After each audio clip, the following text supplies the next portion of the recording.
Okay, cool. We are live. Thank you. Just waiting for a few people to join in and stuff like that.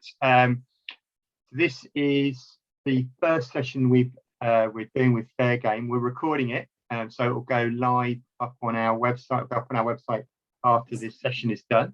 Obviously, if you don't want to have your face or whatever connected with that, then just make sure your camera's off. I'll be keeping an eye on the chat throughout today, and just building through questions and stuff like that. That's the kind of general house rules for today. So starting off with just, I'm going to do a quick introduction to Fair Game, and then we'll have a few other bits and bobs that I'll explain as we go on. So firstly, Fair Game is a collection of football clubs, growing collection of football clubs that is looking to change the future of football going forward. This morning, I've actually had two more clubs join Fair Game. They are Wycombe Wanderers and Maidstone United. We're expecting another 5 or 6 to join later on today. There's a number of meetings that are all going on behind the scenes, and we've had it's just basically the official final tick on those. So it's been really promising. The principles of Fair Game are pretty sound. In our belief, they are looking at sustainability in football, integrity within the football pyramid, and primarily as well looking, and that's what today's session about, is community involvement in football and also fan engagement, which are two slightly different things. Those are the major things that we'll be looking at today. The big thing about today is this is very much a session for the clubs, for us to listen to views and opinions in the first couple of sessions, and then later on this afternoon, Fair Game clubs and our experts and advisors will be coming together to look at developing proper long-term realistic solutions, which is what we've always been about and always espousing. So we want to actually make sure that what we do becomes reality and what we espouse becomes reality. There's been too many times reports have sat on a shelf and never gone anywhere, and that's not what Fair Game's about. We're about delivering and making our national game one that we can feel really proud of. I'm delighted to have with us today John Scales, who is our ambassador. John basically has been brilliant, wonderfully working in the background. And I just wanted to hand over to John before we go on. I'll explain a little bit about what's going to happen today. So we've got wonderful Craig Belstead from the Don's Local Action Group, and Kevin Rye, who'll be just going for a few examples about what it does mean to be fan engagement and community engagement. And then we'll have a brilliant panel with Mark Dorridge, Christine Green, Kathy Long, and a couple of others. We'll be talking, Kevin Rye, we'll be talking about the issues. So it should be a really engaging morning that hopefully everybody can learn a lot about, and we can develop our opinions. That's where we are with Fair Game. John, just over to you for a little bit of an introduction to John and his role as well and what he's been up to. No, morning, everybody. Yeah, I mean, look, I'm just delighted to be part of this organisation and working alongside Niall and everybody else. All, you know, as Niall was saying, so much has been said and tried to be done in the past, and the fractured nature of football is frustrating for all of us to watch on from afar. And I think, you know, what really grabbed my attention was Niall's commitment and everybody else in the team to really make significant changes within the game, and obviously that can come about by the clubs coming together and uniting, and, you know, coming together and understanding that we've got the experts who are able to do the things that the clubs want to be done. There has to be a consensus. Things need to be challenged and worked through, and so I think the way in which these workshops work and the afternoon sessions bode incredibly well, and the way that it's been set out, the work that has gone on behind the scenes fills me with great hope. And I think, you know, I'm a footballer who's played at the highest level, but I've also, you know, played throughout. You know, Bristol Rovers were great days for me when I first started my first professional club, and I remember my debut at Newport.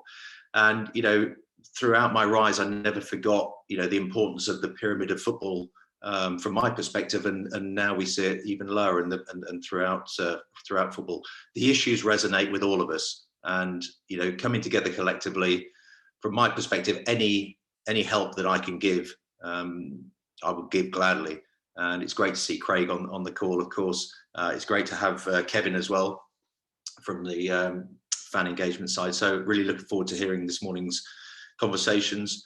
And as Niall said, it's an open forum, great discussions to be had, because there's a lot of work to do and a lot of impact to be done. But we've got the organisation, the structure, the experts, and the collective nature of the clubs growing, weekly at the moment, which is really, really quite incredibly encouraging to watch on. So appreciate everybody joining, and looking forward to this morning's conversations and later on, and of course the 3 other workshops to follow in the days ahead next week. Thank you very much, John. And what John did mention there is that we have got the 3 further workshops, so it's really easy to join into those and register for those. So you just go into our website, fairgameuk.org/events. You've got all the workshops there. Do pre-register for those so that you can listen into the sessions, which are really exciting and looking really good. And the big thing, of course, going forward is that we will be looking to develop realistic solutions for the future of our game. So that's where we are. So without further ado, what I wanted to do was, and John and Kathy, you might want to just turn your videos off for this bit while I talk to Craig. Kathy's one of our panelists for later on. She'll be joining us at 11:30 for a proper big debate, which will be engaging. I've basically been tapping into Kathy's address book, and she's been super helpful, and we'll explain a bit more about how Kathy's been involved later on. So Craig, over to you to start off with. Now, perhaps why Craig's here is that a lot to do with the Don's Local Action Group, which is a phenomenal and brilliant initiative that is a multi-award winning initiative as well. What probably, just for people who don't know about the Don's Local Action Group, Craig, could you just tell me a little bit about what it is and how it started? Basically, it was delivering the bond. Basically, Wimbledon Football Club was £11 million short last December. Sorry, the December before last, to fulfil building the stadium.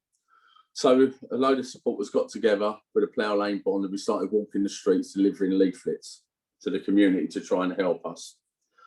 From then, within 5 weeks, I think we raised £5.4 million of the £11 million that we needed. And the community really bought into us and helped us there. Then on the 16th of March, we was going to the next stage of the bond. And a few of us spoke about COVID. We was a bit worried about COVID. So this was on the Monday. I was president of a sports club in Merton Park. And within 6 days, we started collecting food. We was outside Morrison's supermarket in Wimbledon, the old Rutland Sports Club in Merton Park. So on the Saturday, we collected a load of food. On the Sunday, we was delivering 85 food boxes to vulnerable people who were self-isolating and shielding. Because at the time, you had to wait 6 weeks to get a delivery from many supermarkets, and no one was allowed to go around to your home to help you. But we were. But we were able to help. So within a week, it just started. It was up and running, pretty much like that. The following week, we was at a supermarket. We just turned up at supermarkets and put tables down outside supermarkets. Didn't ask them, because if you asked them, they'd have said no. And that was it, pretty much. Our height was at 22 supermarkets throughout 3 boroughs of Merton, Kingston and Wandsworth. I mean, that's phenomenal. I mean, Craig, it's a brilliant achievement for what you've done. And how many people were involved at DLAG during that period? And what sort of roles are people doing? There's loads of different, as I say, when it first started, because we had a sports club behind us and we had the football supporters who had been doing the bond, we had a group of people straight away up and running. So that's how it started. At our height, we had 2,000 volunteers. So obviously people are going back to work now, but new volunteers will keep coming. We always need volunteers because, we want to stay here forever, because there is a need now where we've moved from COVID, shielding, self-isolating, to basically food poverty. The whole thing's changed around now. That whereas before you were going to elderly people who were shielding, now it's families in need of food. I mean, Craig, what is interesting, because obviously being aware of DLAG and the roles it's had in the local community. What I was interested about was just your sense about what do people think of football fans in that area before DLAG? What was the kind of reaction Well, I think- originally about that? You know, seeing the badge on those tables. What did it mean? What was it feeling like? I think the football club, Wimbledon Football Club, and especially the foundation, have always had a good name in the local community. But for everyone's known food banks, etc., for basket in a supermarket. But now, every time we come out of the supermarket, there's faces, there's people to talk to. So at the beginning, some elderly people or other people, they'd only see us. They'd be the only people they would see in a week when they've done their shopping. And they stand and talk to you for 10, 15 minutes. And they wouldn't talk to probably someone else for the next week in person because they wasn't allowed to.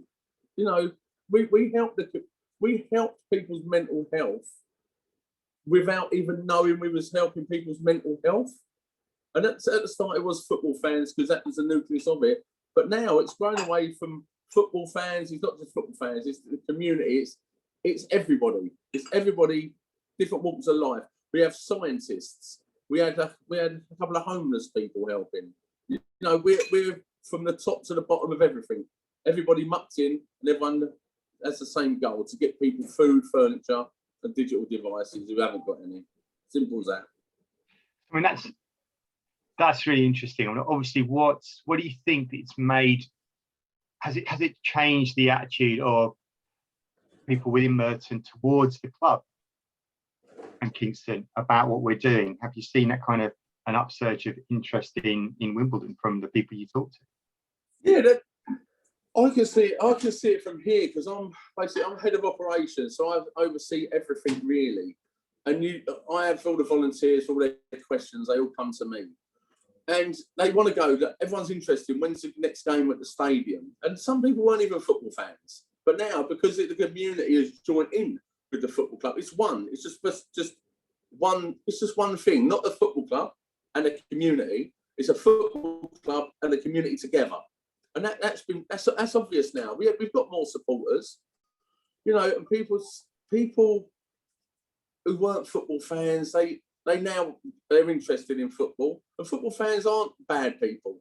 Football fans are good people. And football clubs should be in the community. They shouldn't be like 100 miles away or 200 miles away, because your community is what comes to the games. Your community is what makes you what you are. So that's great, Craig. I mean, like, have you got like kind of anecdotes or stories? Because, you know, we were talking a bit on the phone before about some of the kind of what difference it makes and you know, what you've been able to achieve and how you've kind of boosted it. So I'd be interested to hear a couple of those, Craig.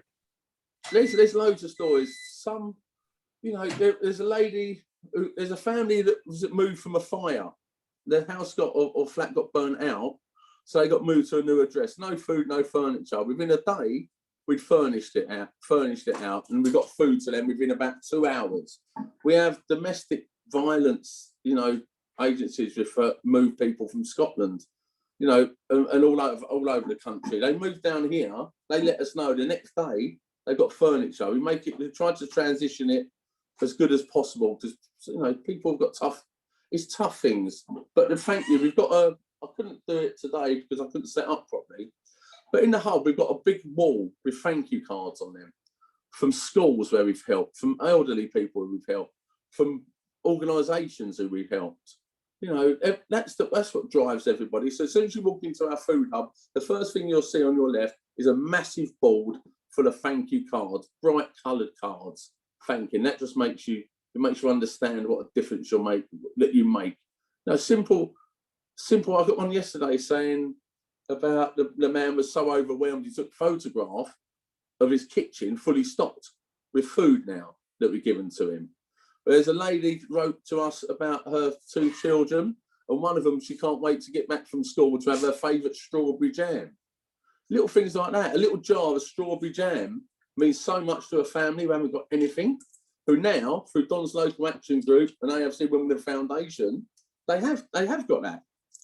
You know, and I always say to people now, it staggers me that when everybody who's out now doing stuff with our organisation, I wrote down a couple of things somewhere here.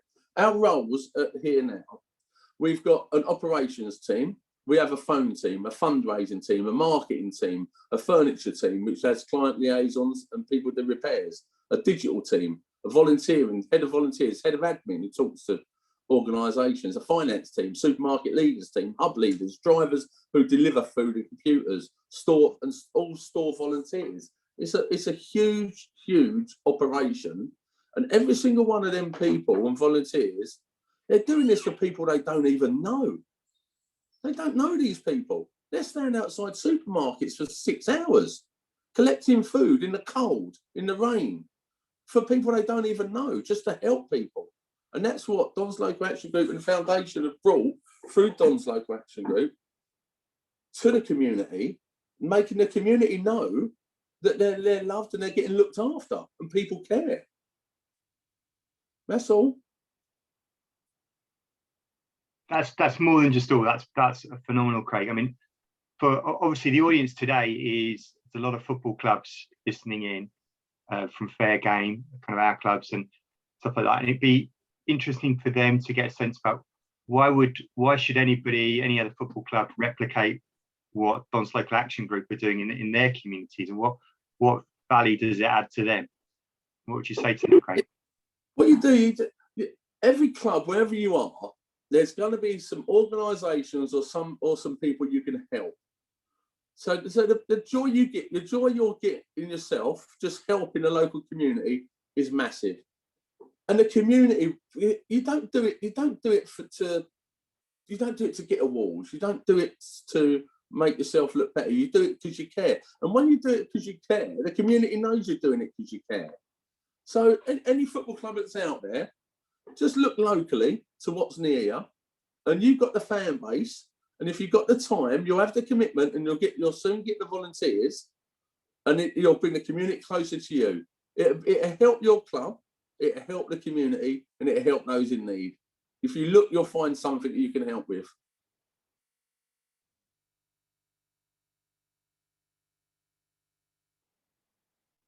I can't hear now.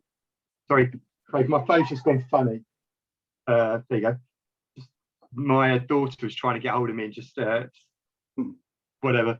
Just sent off one of the on my phone.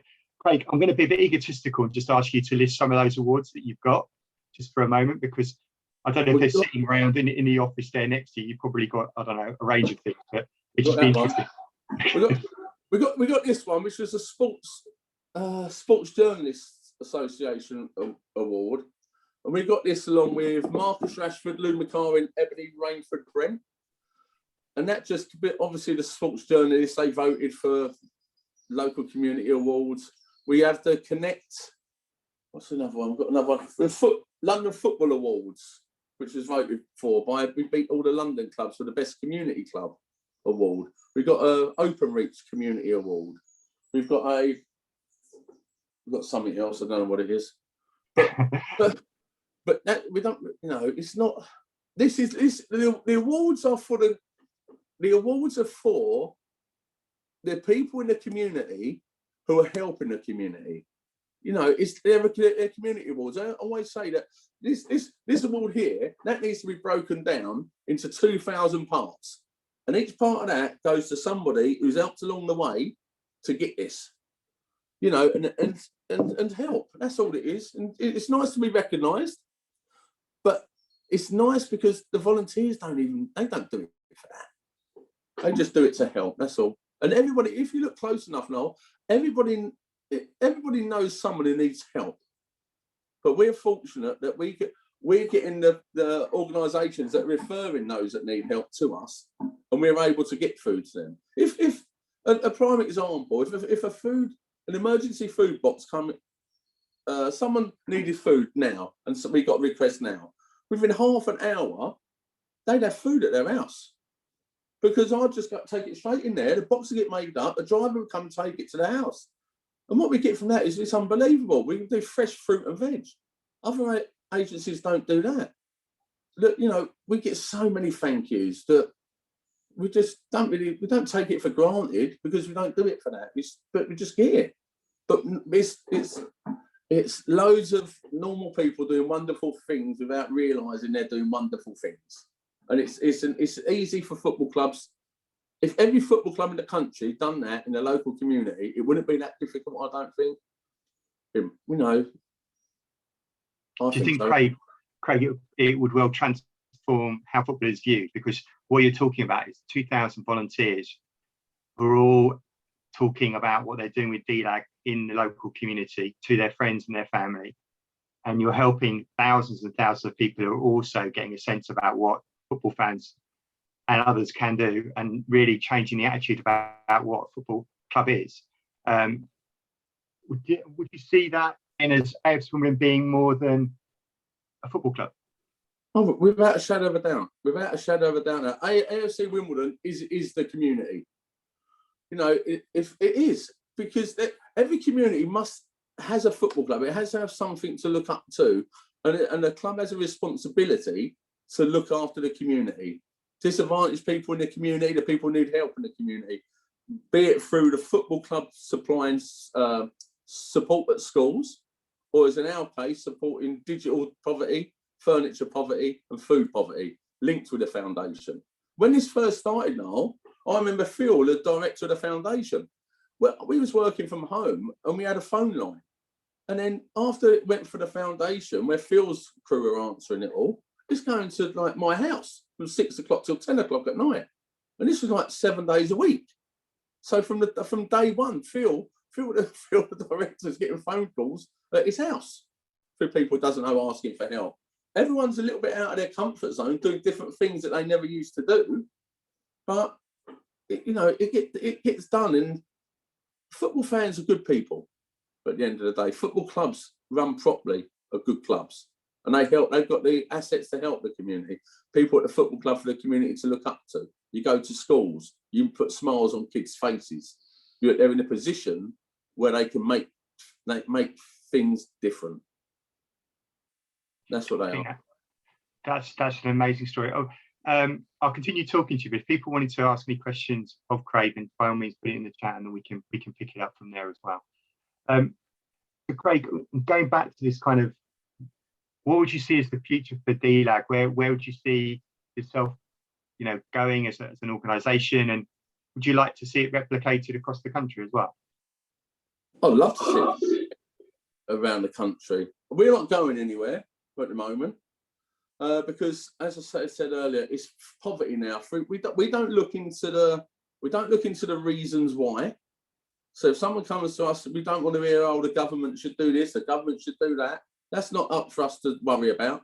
Our job is to help them, And so we've moved, as I say, we've moved from COVID to response, and we do furniture now. We've delivered over 200 items of furniture to local people, over 2,000 digital devices to children in need through our Keep Kids Connected, over 160,000 food boxes, over £5 million worth of food. And this is with it just over a year through people just doing stuff. So if we can't go away, because if we go away and there's still need, that's not right. We go away when we've sorted out all the problems, or trying to sort out the problems. We're stopped when we have to stop. We can't go on anymore. That's it really. Do you see the kind of role that you take as kind of almost, that's probably a stronger word, ambassadorial, in the sense that you're changing people's perception of football? You're changing people's perception about what clubs can do, and that community bit that you were talking about, as though the football club and the community are almost as one. They are really, because if now at the stadium now, the new stadium that's only had fans in once to see a game, it's a vaccination centre. So you can't get more community based than a football club and having a vaccination centre at their stadium, saving people's lives. You've got that. That wasn't here before. But people, it's I know that the foundation they go to all the local schools, and it's really it's a good foundation there. The AFC Wimbledon Foundation is fantastic. Now they've got another little branch of the AFC Foundation, which they didn't have before, where we're under their charitable wing and working closely with the foundation. They're now supplying food, digital devices, and furniture, which they didn't do before. But without the football club there, we wouldn't have been able to do that so quickly and so well. Yeah, thank you, Craig. I mean, what's interesting, we're just getting there's a couple of people from other supporters trusts and clubs on the call as well. And I can know Paul Stevens is there listening. He's from Luton Town, and he mentions also about the fact that how useful their community work has been. I think one of the things that Fair Game is keen to look at is the community element of football, and really making sure that becomes quite ingrained. So that it feels, Craig, from your perspective, there is so much more that football clubs that run well could learn from being engaged in their communities and learn from working with their communities. Coming back to that, if you're a chief executive or a chair of a football club, what do they gain from the likes of DLAG and the foundations, and also with the Luton Town element? I'll say they get a good name. They get a good name, but through not. It's like in all jobs, I should think, where you can do a little bit more. Okay, everyone can do a little bit more. So if you just step out your comfort zone and just do a little bit more, it might be a bit difficult to start with, but once it's up and running, it's easy enough. People will help you. The community will help you. It's not difficult now. It seems difficult, but when people know what's behind it all and the good that it's doing, whatever any football club does in their local community, whatever local organisation that football club will back or support, they'll get a great feeling out of it and just see improving people's lives, making people's lives a little more comfortable and easier. That's all. I mean, obviously, in a very crude marketing level, it's not much better than DLAG been doing in terms of reach out and stuff like that as well. Just seeing that presence throughout the community. Yeah, but if it hasn't stopped, there'd be a lot of things like this could probably start and then stop. So you've gone through, say, that might be the so-called fun period of last summer when nobody could go out, so everyone was in lockdown, so you can go and volunteer at the stall. Everybody can go back to doing what they was doing now. We're still here. We're stronger than what we were before. We're helping more people than what we was helping before. We're more well known than what we were before. The football club's got a vaccination centre in it, which it didn't have before. So basically, the stadium's saving people's lives. And to be honest, I had to write a Duke of Edinburgh reference for somebody before. I've never wrote a reference for anybody in my life, right? So I'm writing it, and I dare say the spelling was probably wrong, stuff like that. You know what? I didn't even care, because I said in that, I just said, without this person's help and without the help of this person, people would not eat. Families would not have eaten food. They would not have got food through people helping. It's as simple as that. That the difference that Don's Local Action Group and the foundation supporting us has made is incredible. And other football clubs could do it. It's going to be tougher for them now, because of COVID's, everything's opened up. But if every football club just looked at one organisation next to them, or took on board 2 organisations and put a bit of effort into that, they reap the benefits, and just it makes a football club a better football club. Brilliant. Thank you very much, Craig. Craig, that's been really insightful, and really, really, really helpful, and really useful. By all means, stay on the line. We're going to be talking to Kev now to talk a bit about how clubs can treat fans better within the stadium. And Craig, obviously, if you want to ask Kev some questions or whatever, and we'll come back and summarise again in about 20 minutes' time. But thank you very much, Craig. That's been really, really insightful to hear. Thank you. Kevin Rye, who is behind the Fan Insight Index and Fan Engagement Index now. Fan Engagement Index, which is basically looking at how fans could be treated well or whatever. It's a great initiative. I know that certainly my club and many others study it in depth to see where they finish. And I know we're slightly disappointed that we've gone down slightly. And I know there are other clubs on the call that are delighted they're at the top end. So it's really, really interesting. I mean, we're not talking necessarily about fans being on the board here. That's not what we're about. We're talking about how fans can be treated better and how they can engage, how clubs can engage them in a good way. So Kev, very much over to you to talk a bit about your findings and what you've been up to. And we'll obviously again open up some questions for people if they're interested to ask you some questions, but I'll certainly have a few of my own as well. But over to you, Kev. Right, well, I mean, I've got a presentation if you want me to run through it, or I can just speak. It's up to you. I'm happy to do both. I'll speak off the presentation, or I can run the presentation. And I can always make a nice multimedia way. It would be lovely to have you speaking through that presentation so we can see a bit of interesting. Okay, so if I can just be given the right to share my screen, that would be the starting point. Okay, well, that's George in the background. I can see he's coming in. Yeah. Okay, right.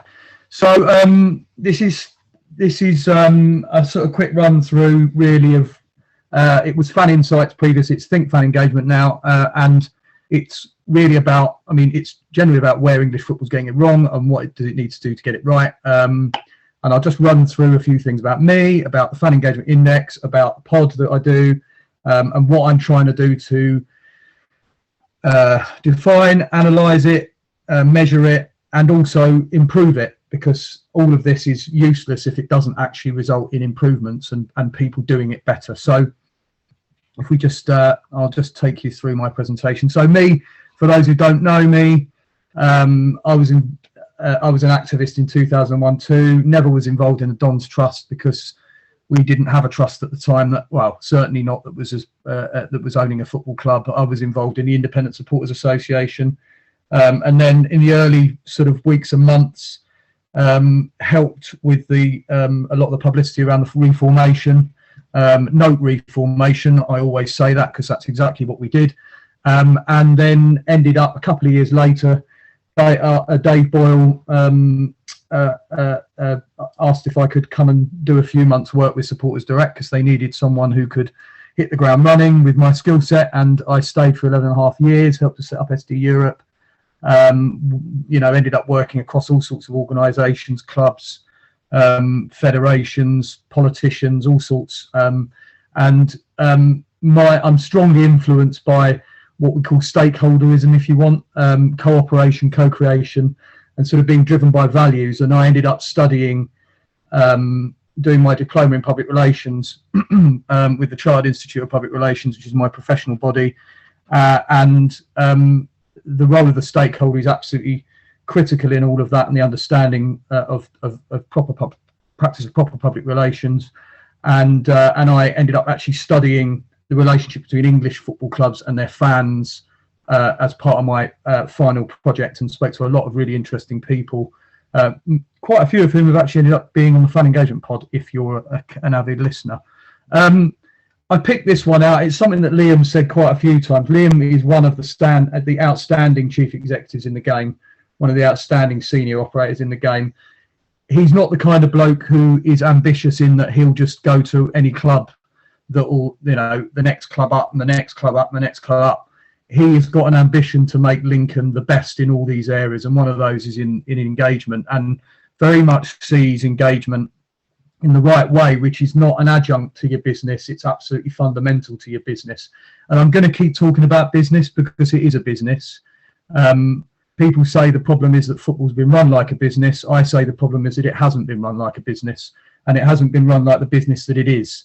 And what Craig was saying, which was so, utterly inspirational and wonderful to hear, was that people grasping what type of business a football club is and doing it, but doing what they do because it's right to do it. The net result might be that you get an increase in your gate take, your merchandise sales, but you've got to be looking at your fundamentals, and that's really what fan engagement should be. So the problem being that fan engagement has been mostly about output, delivery, tactics, devices, what have you, apps, data sales, etc., and all those sorts of things. And then fan experience, which I think is really important and can be in a sort of external indicator of how the club feels about fans. But on its own, it's an output. It's not the centre. It's not what's being done at the centre. The governing body at the football club, the board, the owners, and those sorts of people. And I think the cause is absence of shared and understood definitions and practice across the industry. And so my attempt at a solution, my attempt at trying to create a much more sort of formal framework around it was to create the fan engagement index, to put tactics and delivery in their rightful place. So when you're when you're getting approached by a business saying that this fan token idea will solve your fan engagement problems, you can go, I think I know where that belongs. I mean, in the bin is one answer to that, but that's a tactic. That isn't fan engagement as the strategic priority that it should be. So just to quickly run through it, the way that the index measures is through measuring dialogue, governance and transparency. Dialogue being the formal ways that clubs listen and communicate. These are the things that that are the principal ways that it hears what fans are saying. Governance is what underpins it. They can be things that are external or internal, and then transparency is whether we even know the dialogue's happening, because that's one of the biggest problems. And I have to say, I'm afraid sometimes supporters' trusts can be as guilty of that as the clubs, in not actually making sure that dialogue is something that becomes known. And I think there's all sorts of reasons why. I think a lot of them are really to do with resources and time. The method that I use is that I only use publicly available information. I like to say that anyone could do the fan engagement index if they wanted to. I wouldn't advise it, partly because you'd be competing with me and I wouldn't like that, but secondly because actually it takes a hell of a lot of work to find the information. But find it I do, and I try to mirror how a fan might have to find this information out themselves, and I hold a mirror up. I don't, when people come to me and say, why are you preferring this club over that? I say, well, or why are you using these methods, and why do these clubs do better? Well, because footballers said that these things are important in the dialogue area. That's something like a fans parliament, the wider group of fans, or the fans forums, or the one-to-one relationships between supporters, trusts and their clubs. These are all things that come out of things like the expert working group, that the last review of football governance that the government was involved in. And so I'm things like fans charters, supporter charters, customer charters, which football says are important, but unfortunately EFL and Premier League spend absolutely no time ensuring that they're implemented properly, or that clubs are helped to make them work. And then finally, and this is the big thing for me, is once I've kind of created that noise and conversation about it, it's about celebrating what works. And I'm about to, sometime in the next few weeks, publish something, a case study that I've done with Everton, and I've actually worked with the football club, with the head of engagement and communications, Scott McLeod, and his team, and I do loads of other stuff around that within the index itself on the website. And it's that's part of the joy, that because then you get to actually say, here's where it's working, and you can point to a club like Bristol Rovers that's done so well this year, having been down amongst the dead men last year, climbing something like 50 odd places. So just to run through it, these are the ones that are stand out. I'll happily take questions about why certain clubs are in there, but Exeter were top because their entire model is geared towards a good fan engagement. It just is, because that's what fan ownership means. And if that's what the measurements show, that's what they show. Doesn't stop a privately owned club like Portsmouth doing well, Norwich, the obvious ones. Lincoln and Doncaster are not fan owned, neither's Cambridge or Carlisle. They've got part fan ownership, but they recognise the absolutely fundamental thread, as Liam Scully calls it, of fan engagement through the club. And then these are some of the other things that we measured. And here's, for example, some of the modern techniques we use to underpin relationships and make them work. The MOU and these things, or legal agreements, these things are really important to make sure that your dialogue doesn't fall away in the end, because that's the biggest problem in my experience. Is people start off with an idea, they pursue it for a couple of years, and it dies a death. The beauty of having something that underpins it, if I pick Carlisle out and Swansea, is when everything goes a bit south, which it did in both of those clubs in various ways over the years until very recently at Swansea, there's always something tethering the relationship, and that's really, really important. I like to celebrate the best and the good. Bristol Rovers, Tom Gorringe there, you know, superb operator. Him and Martin Starnes, the chief executive, have prioritised fan engagement, both in the sort of structural way and also in the cultural way. And they are a club that listens. And any Bristol Rovers fans out there will know how bad things were before, you know, some years back. And I know Niall and several other, you know, many Wimbledon fans will know a couple at Wimbledon who were Bristol Rovers fans, but kind of basically got driven away. This is not the case anymore, and it's a wonderful sight to see. There's your best by division. Obviously, Exeter were overall winners, but again, Norwich, consistent. Reading, a club that I didn't really think about particularly when it came to this, but measuring it meant I found this stuff out, and now everyone knows Reading are really good, and I think it's wonderful that we know that. And the other part that's really changed this year with the second year of the index is that I sent data to clubs for comment. I didn't request that they fill in a return because I think that's cheeky. What I wanted them to do was to give me whatever they felt was important to send to give me back, and many gave me new data, and it was a real delight that 42 clubs did, you know, and even clubs that didn't really do very well, you know, in some cases came back to me. So that's great, and shows that there's, I think, you know, there's the beginnings. It's a really good sign that football's prepared to listen to this stuff. And one of the things I like to try to do is to show you how it works, you know, really where it works and how a club can do it.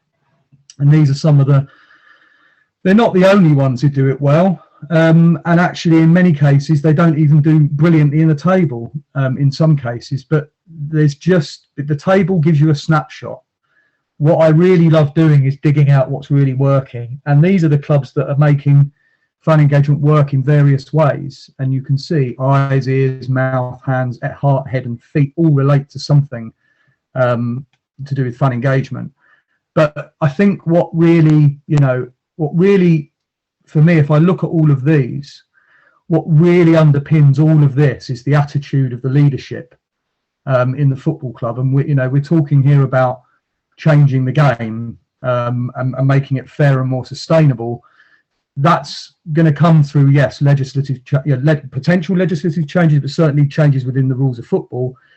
But the reason it will work will be the application of the people who are running these clubs and owning these clubs and making the decisions. And if you bring them with you, they become powerful advocates.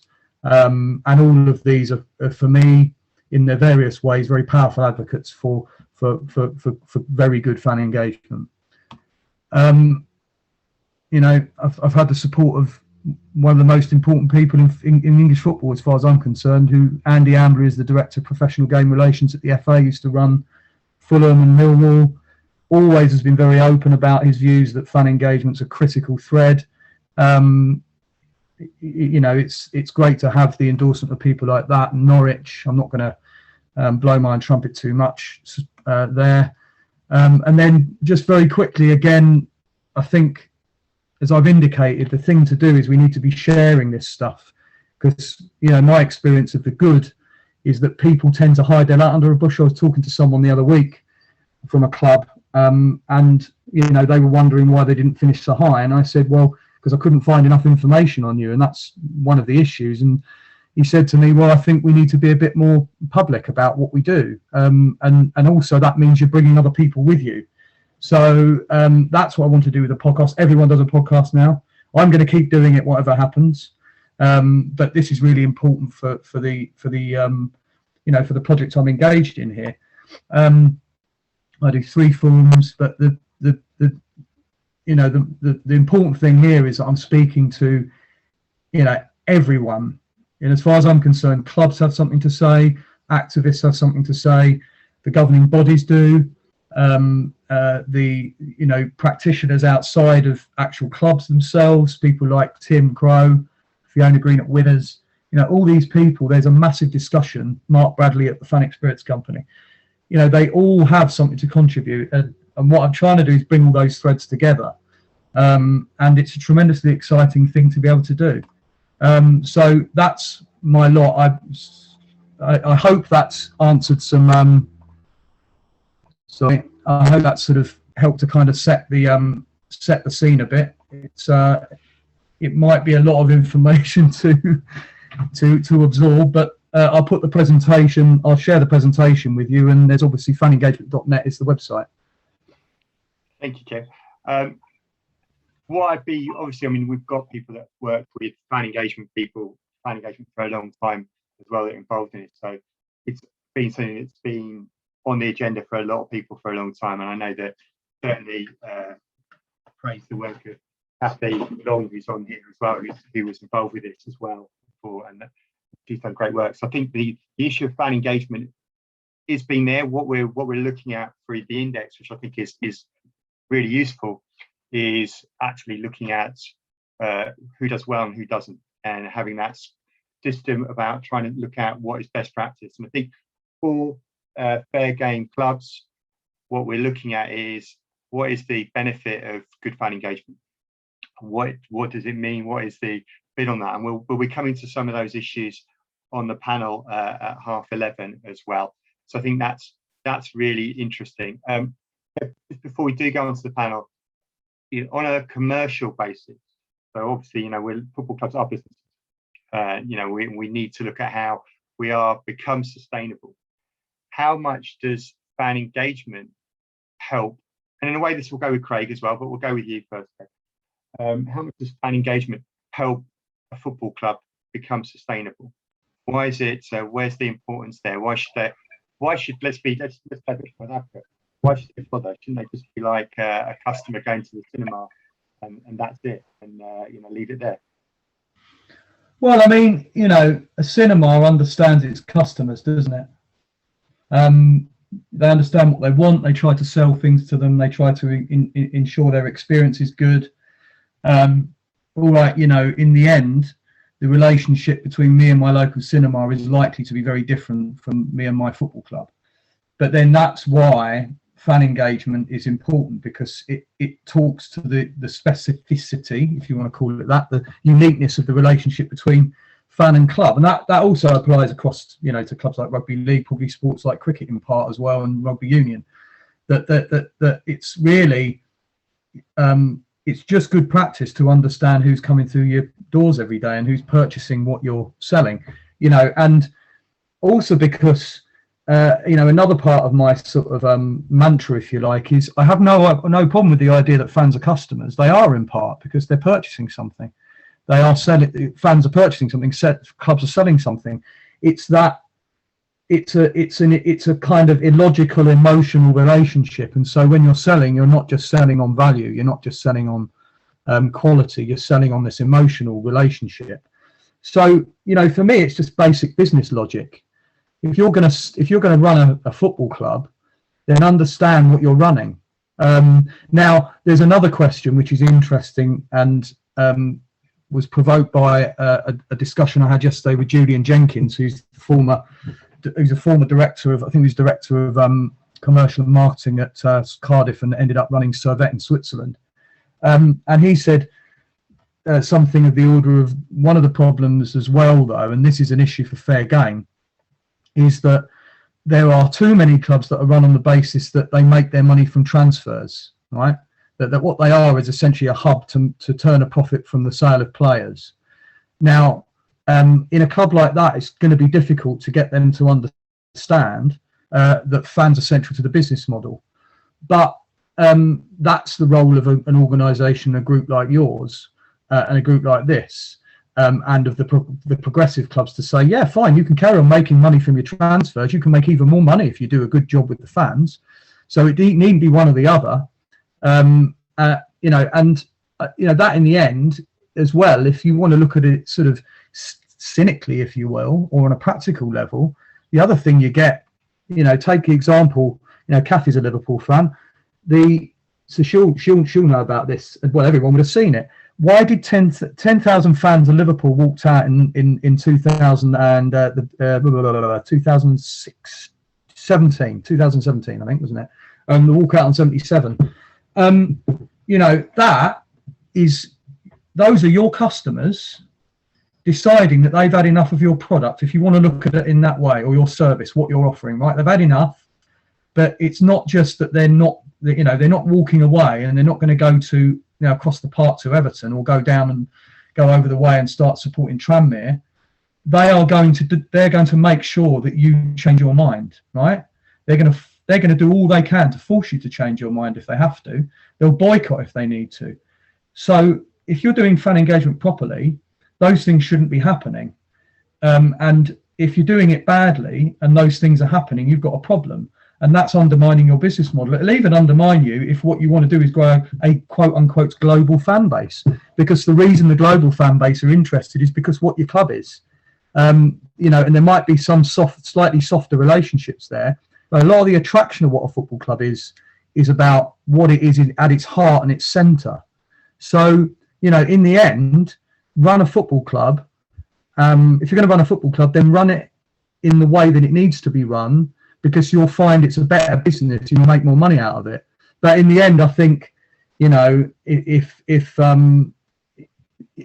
we're to stop the ownership by the cynics, if you want to say, the people who do buy a club because it's about their profile and not much more than anything else, or that it is about them flipping a profit when they get promoted to the Premier League, or whether it's about transfers or whatever, that's going to be something that can't be done through cultural means. You have to do it through the rules. So one thing I am very, very realistic about is that fan engagement doesn't solve the problems created by poor rules and by the clubs having, far too much control in, far too much of a role in policing themselves.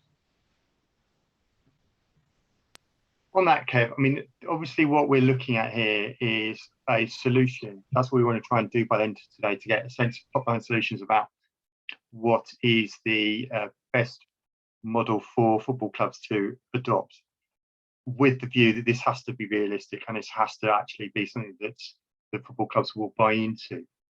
And obviously fan engagement is part of that. If you were to give sort of 2 or 3 tips to a football club saying, like, this is what you should aim to do on the purely business sense, on the thinking that this is something that will actually benefit you as a business to do that, and actually also, the principle of community as well, but thinking about just good on fans, what should a football club really be making sure they do well? Well, look, the 3 measurements in the index are dialogue, transparency and governance, right? All the ones that do well, set aside the fact that Exeter are fan owned, look at the ones in the top 10. 3 of those are privately owned and have no real significant, Norwich City Supporters just do have a shareholding, but it's not colossal by any stretch. I think there might be a very small amount of shares owned outside of the main ownership group at Reading, but Pompey are 100% are privately owned. In fact, went from being fan owned to privately owned.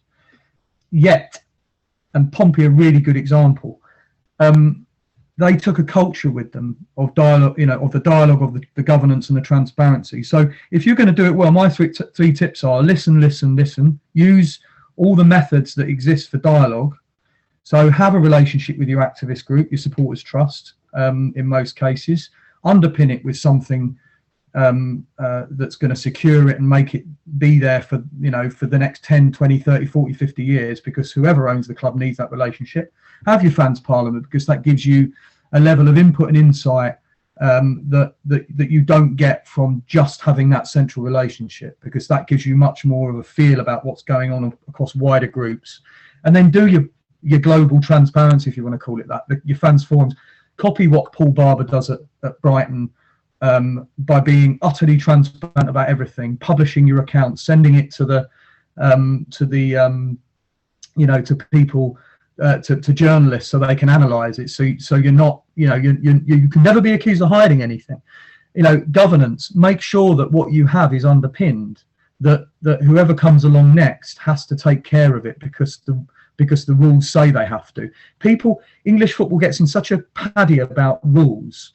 You're not going to tell me what to do is kind of the refrain you get from some people within the game. Well, tough titty, because in the end what you're doing is you're buying something which is a unique business that operates in a closed off space. It's a monopoly. No one else can open up anywhere else near you unless they got the permission of a couple of bodies, the FA and the leagues themselves. So underpin things with the likes of Fulham are not scared of having an MOU with their supporters trust. As I said, with groups like Swansea and Carlisle, having rules has underpinned that and meant that they haven't fallen to pieces. It's got difficult, but it's never got impossible. And then finally, just be open. The biggest teller, and I was working in the dark days of back in the dark days of 2004, when there was basically 1 or 2 rules governing the finances of English football clubs. And I know, and everyone does recognise now, but I know when something stinks, and it tends to stink when people are hiding things and not telling you things, or if you ask them a question, you won't answer with either, well, this is the answer, or I can't tell you that because it's, this is a contractual negotiation with a player or what have you. But if you're open, again, Paul was a really good example, but all of these clubs, the Lincolns and the Doncasters and, the Norwich Cities and such like, they're open.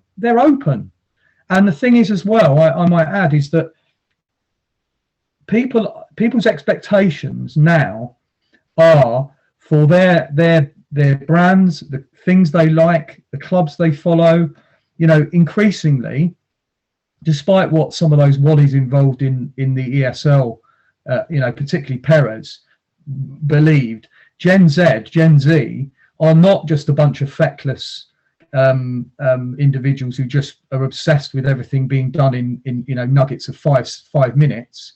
They're actually, there's a sense of values about a lot of those people, and actually lots of people feel that way because lots of people are frustrated. So if you're open with people, you're meeting a need, I think, that people are having for that from their institutions. So, and your life is simpler. But I come back to the point that there's no point me pushing on a closed door if the owner of a club isn't interested in being open, because their entire policy is based around flipping the club or making money out of transfers, and they're really not bothered about having fans in the ground, which someone did say recently, an owner said recently to someone I know. Well, then I can't change that. But what you can do, if you're a good club, adopt those principles. I'm bound to say, measure yourself against the index every year. Make sure that you're doing it well. And I'll certainly try and tell you stories, because it's really important that the people who are doing it well get told that, because that reinforces good practice in the end. I'm going to come back to one thing before I go back to Craig, and then we'll wrap up. What is the economic benefit? So are you talking to me? Talking to you, Kev. What is the economic benefit is it's clear if you understand if you understand your customer, your principal stakeholder, then you are better geared towards providing the right service, the right products, the right experiences, and then you can talk about all these things like fan experience. When you get your central purpose right, and your understanding of the people who matter, then you've got to run a good business. If you have an incapable finance director or useless director of marketing, then you'll screw it up. Fan engagement doesn't make your operational side function. What it does is provides a clarity and certainty. There's a good point. Christine Green, is here. I'll say this: Grimsby have been drifting for a few years now. And I get the sense that John Fenty was just kind of not really knowing where he wanted to go with all of this. It was probably, he's probably exhausted by it all and didn't really want to be there particularly. That's the sense I got. Now, in came Jason and his ownership group, Jason Stockwood. And the first thing, some of the first things he does is starts to listen to people. And the response he gets is very, very notable. Thousands of people responding to an initial survey. An uplift as they've dropped into the National League for the second time in 5 years or whatever it is, an uplift in the mood. Now, the thing that Jason will have to do, and he knows this because he's way more expert in this than I am across all sorts of businesses, is he's going to have to make sure then that he creates the structure or tends the structure, because actually in the case of Grimsby, the structure's still there. But he knows that by doing it that way, it will have direct financial benefits for the football club. People will want to spend their money. People will feel, you know, Bradford City did a survey the other week. It came back that fans were prepared to pay more for season tickets. And the reason for that, because Ryan Sparks has prioritised engagement and listening with fans, because he's decided that the thing that's missing is not that they're not spending enough money in the transfer market or getting better players in, it's that they haven't been listening. And they were in an absolutely rotten state, and he came along and he took a lot of blows for a long time from a lot of very angry people, metaphorically speaking. Fortunately, he wasn't beaten up in the pub, but he was having to go into places and listen a lot. And there's direct economic benefit. It's a hard one because, and I discovered this when I set up Think Fan Engagement, was that this idea that you could do the pain pleasure thing with fan engagement it's wrong, because actually it's a fundamental. So you can't go, if you fix this, everything works. In the end, this should be, well, duh, of course you do it. And of course it means that it's right. You know, the reason John Lewis succeed, the reason Sainsbury's succeed, other than the fact that they cost cut or they make the right kind of offers, or, you know, whatever it is because they fundamentally understand the customer base. That's where people succeed. So if you want to understand it, it's the same as what Craig does, you know, as well. For me, is these should be instinctive. And as I said to people for years and still say it, you shouldn't be doing these things because you think there's a direct economic benefit. You do them because they're the thing that you're meant to do, and you will find there is a direct benefit. And in the terms of what Craig does and DLAG and all those sorts of people do, there's a direct benefit on your reputation. But down the line, these people could end up being your fans. But if you go out and do it because they might be your fans, and you're giving out kids for a quid vouchers to people who are hungry, then that's a stupid approach. Do these things because they are fundamentals, and that's where they're succeeding. That's where good clubs like Lincoln, Norwich, Leicester, Doncaster, look at what happened at the cup final the other week with the Leicester owner. You know, that is because they're open. That's because they're listening. That's because they've understood the absolute of this, and that there is economic benefit, there is financial benefit, but you do this stuff because it's central to your absolute existence and purpose, and it will, and those things will flow. But if you seek economic direct financial benefit from it, you'll end up doing it wrong. Okay, thank you very much, Kev. I'm going to come back to Craig now. I mean, obviously, Craig, I mean, there are lots of examples of other clubs that have done things similar. I know, for example, that Liverpool and Everton have got a great food bank scheme going up there. I know Newcastle, I think, things that are similar. We've got obviously Luton Town as well. How much are you linking in with that? Because one of the things I think that is really important for Fair Game is best practice and looking at what we can do and how we can all learn from each other so that we can present a model that works for football going forward. Are you in connections with any of those other organisations, Craig? No, unfortunately we're not. But what I missed quite a bit of what the gentleman was saying there, so I will come back to him and talk to him. But I think we've got to try and do that because we can improve with some stuff, and I'm pretty sure we can help other clubs do stuff. But I haven't been in touch with anybody else. Not because of an oversight, it's just because we've been so busy, really. That's all. As soon as it levels down a little bit, it's only in the last couple of months, you know. Before Christmas, we were just still breaking all sorts of rules, doing stuff really, because we weren't stopping to breathe and think. But now it's all tightening up for the good. So we will get around to that. Right. I mean, excellent. See, Craig, for us going forward, it is looking at the models that you've been developing there, and being able to transfer those to all these clubs that are on here, all the clubs that are like-minded, have got a conscience. Because you've got on here, you've got, you know, Grimsby, there's Luton, there's Newport, there's obviously ourselves, you know, Accrington Stanley, we've got Bury AFC and a few other clubs as well, and loads more that are coming on board that are just listening in for today. So it is really looking at the option of going, right, well, how does DLAG work? What's happening at Liverpool and Everton? What's happening at Luton? And looking at creating that model that really engages fans in their local community and makes it feel like it's a two-way relationship. Would you sense that now, Craig? Would you feel that what you've got with DLAG is that two-way relationship and is also, and I'll feed this question into you, embedding the club within the community far more than it was previously? Yeah, it definitely is. And what Kevin said makes real sense. If any of the other clubs want to do something like what we do, if you go into a supermarket and it's just for your own benefit to make your club feel good and tick some boxes, they'll smell it. They'll smell it like a rat. If you go in there not for yourself but just to help the community, that'll come through as well. And it will work, and everything we do can work somewhere else. As I'm pretty sure when I speak to other clubs, they'll do stuff which we can learn from. So we'll take that on board and make ourselves stronger. As long as all the clubs link together with all their good points, it'll work. This should work all around the country, shouldn't it? But not if it's done, like Kevin said, for the wrong reasons. It's got to be done for the heartfelt reasons and to make good reasons. That's all. An interesting one there, Craig. So, I mean, one of the things that's often talked about is, the custodianship of a football club. So like, where does that lie, and how you get the bits where the chief executives and the chairs and the owners, for which we represent at Fair Game, to make it feel like you're part of the community, and actually there is an issue about a football club. While it is a business, it's also more than a business. Would you sense that, Craig, as well? Yeah, it is. It's not a us and them.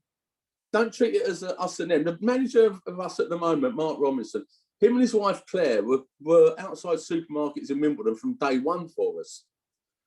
So he knows all about what we're doing. The players have done various bits for us. Phil from the foundation, some of his days off, he comes and drives a minibus round to the stores, collecting all the food and bring them here. Everybody, it's got to be one group, not the football club and not the community, not the volunteers, etc. But one group all pulling in the same way. That's all. That's brilliant, Craig. So I mean, it's that kind of. So what we're trying to get to today is looking at how Fair Game really needs to be thinking in terms of its mentality about moving forward and thinking beyond this. So we will be taking the kind of views of yourself and Kev, and then we've got the panel coming up as well that will be looking at all of these issues. But I just want to say a big thank you, Craig, for sparing the time. I know you're super busy there in your hub.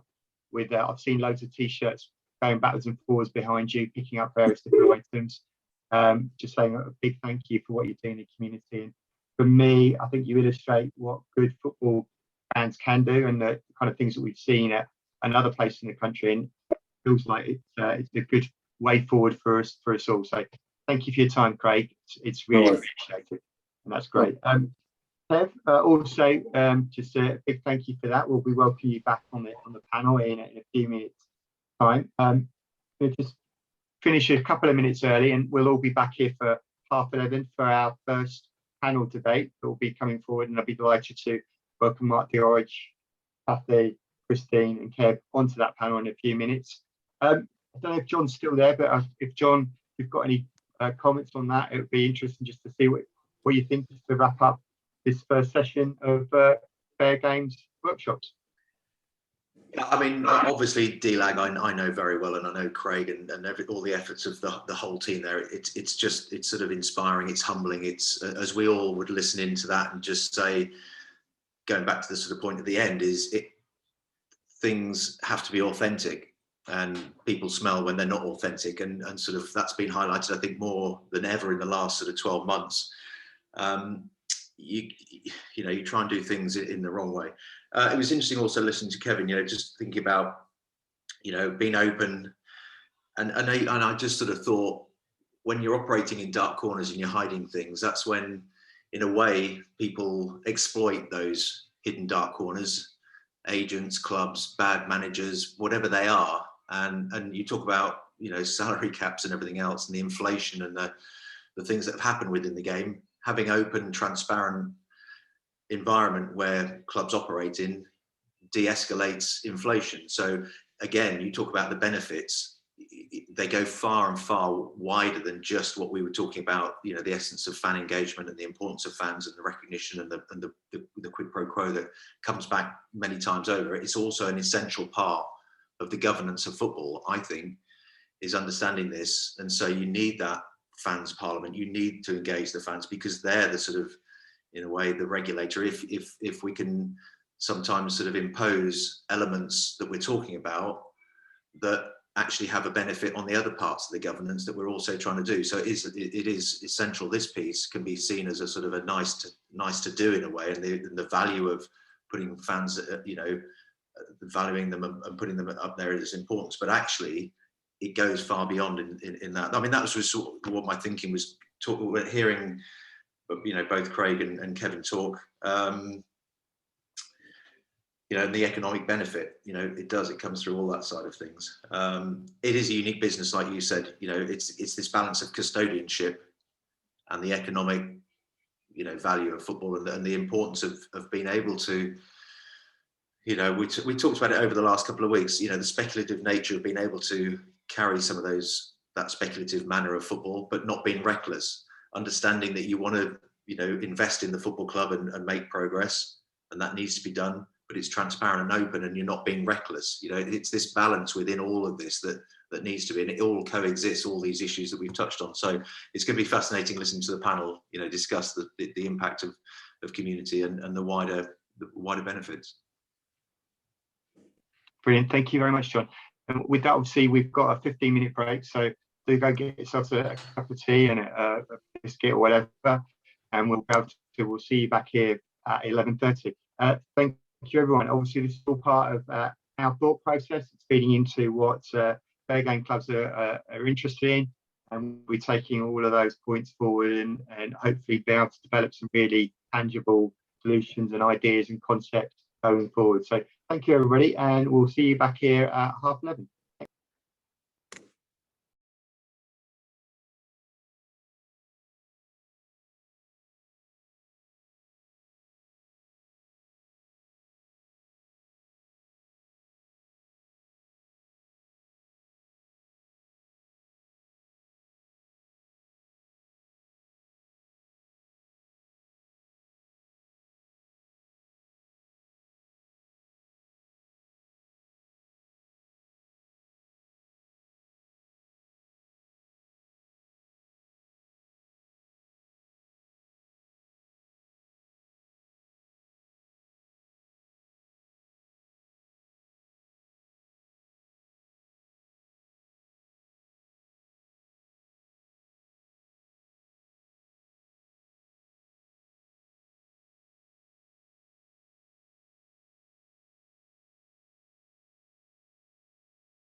You're right now.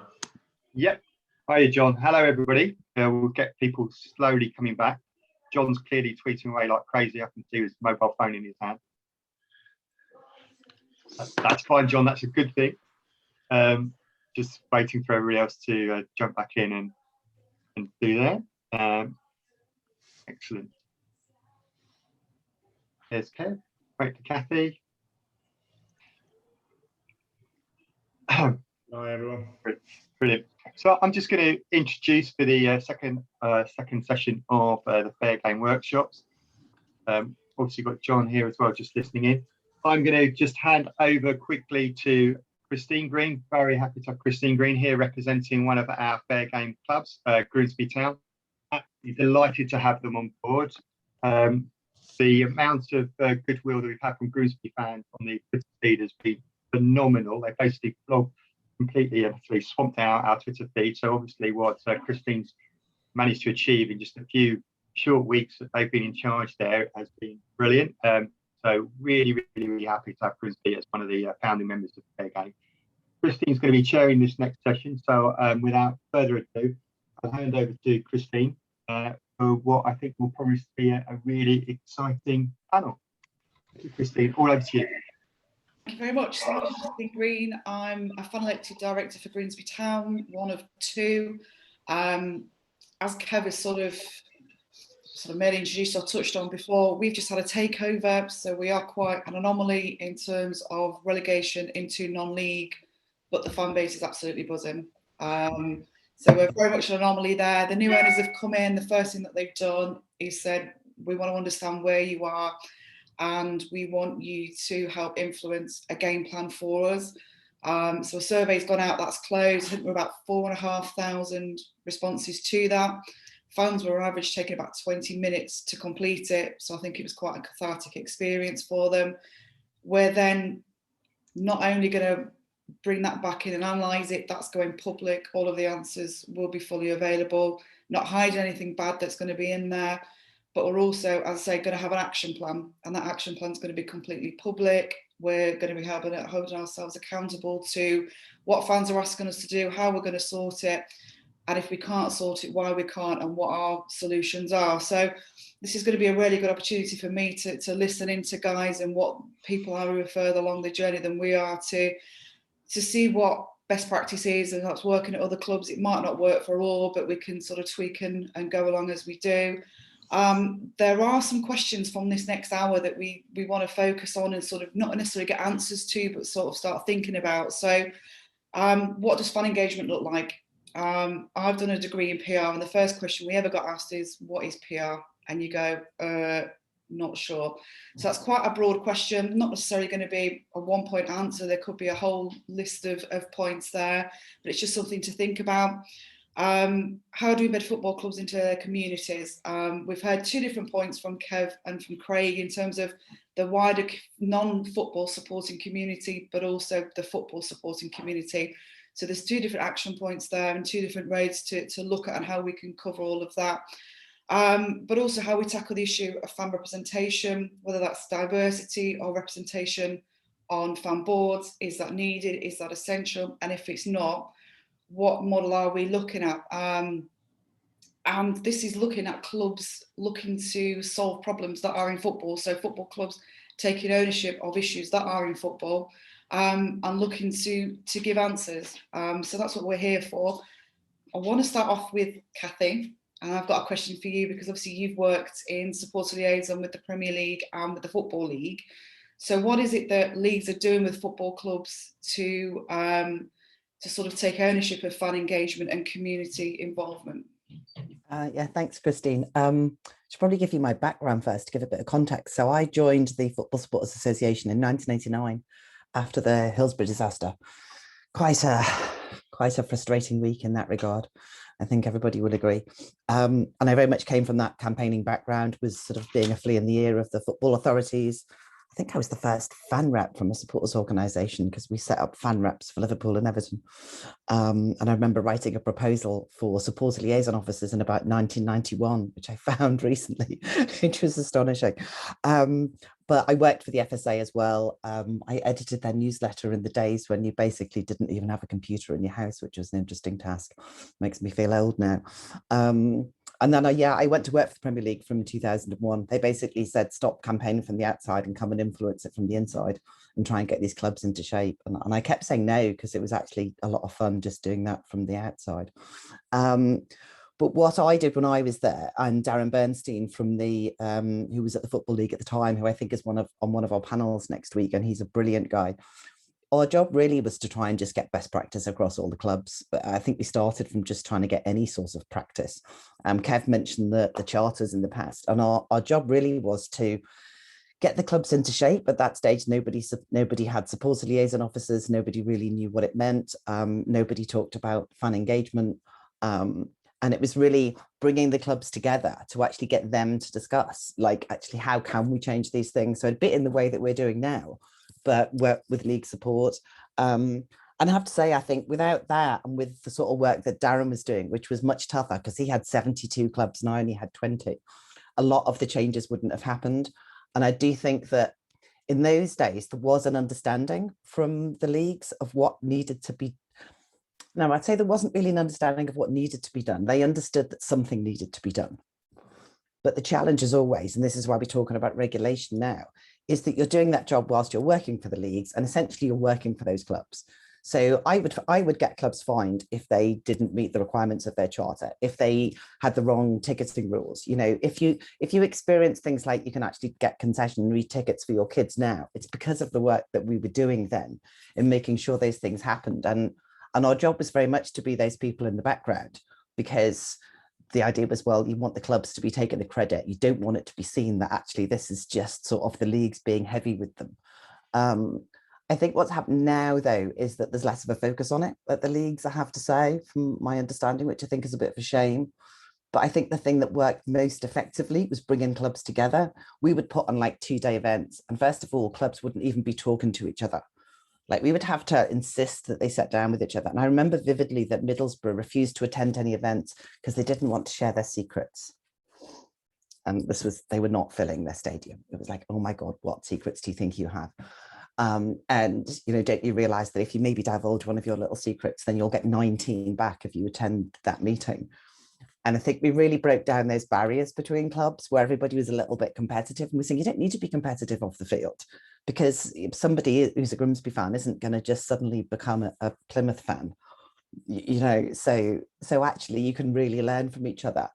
And one thing I'm really pleased about actually is that in lockdown, when clubs were trying to decide what on earth to do about ticketing when they did have fans back, there was a group of clubs that got together and they basically privately pitched all of their ideas to each other confidentially and got feedback from those other clubs on their ideas, and they got them to pick them apart. And you had people saying, your fans are never going to accept that, or our fans wouldn't accept that. Are you sure about that? And I think that has to be the really healthy way forward, that clubs have that dialogue between themselves.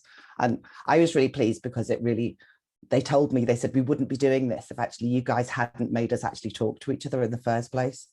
So I think it's one of the reasons that I think this is sort of really healthy now. What I can come to you later that I think has changed is that nobody ever used to talk about fan engagement, and now they do, and it's a term I absolutely hate, because it tends to mean selling them something. It's what lots of companies use when actually what they mean is we just want to sell stuff to the fans. And I think we should be talking about fan involvement. I don't actually want to be any more engaged by my club. You know, I'm on the board at City of Liverpool. I'm a Liverpool fan. I'm a season ticket holder. I think about my football club most of the time. I'm thoroughly engaged. I don't really want to be any more engaged. Sometimes I'd like a day off from having to worry about what's going to happen in the next match, or who we're going to sign or who we're going to lose. But I think what people do want is involvement. I think that's a really, really good point. I think for me, fan engagement, a lot of the time is quite a fluffy terminology, and it doesn't really get down into the nitty-gritty stuff of what fans are actually wanting to get involved with or what they're expecting from the football clubs. So I think fan involvement is a really, really good term actually for where this discussion is looking to go in terms of representation. I don't know if Mark, if you agree with that, whether you've got any other points.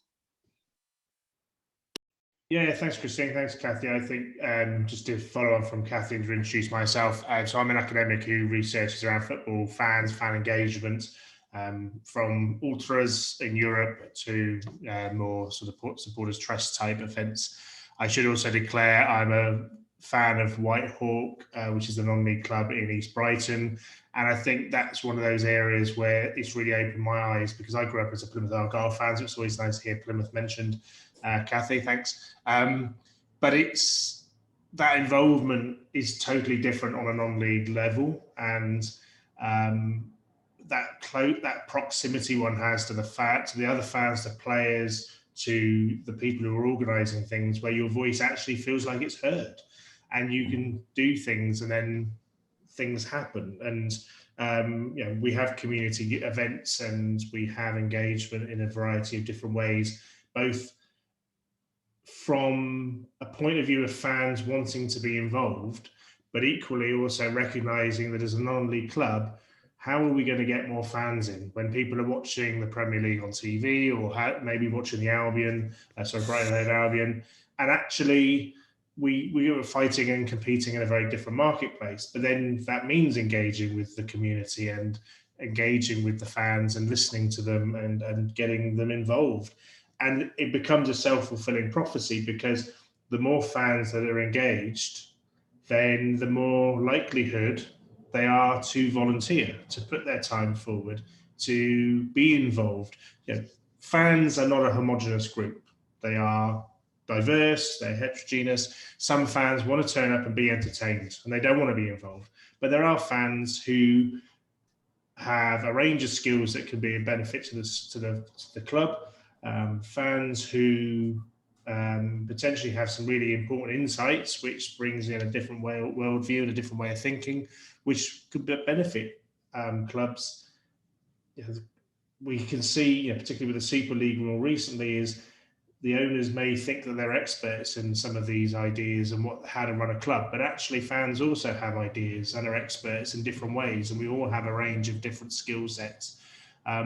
And I think historically part of the issue has been that fans are people to be regulated, to be controlled, and not necessarily seen as people with intelligence or with skills that can actually be involved, and are also a massive pool of volunteers who want to be involved in some cases. And they are, the stereotype is they just tell the club to sack the manager or play their favourite player, but most fans are actually not like that, and I will actually go, well, okay, what are the resources, what are the funding, what's the cost involved?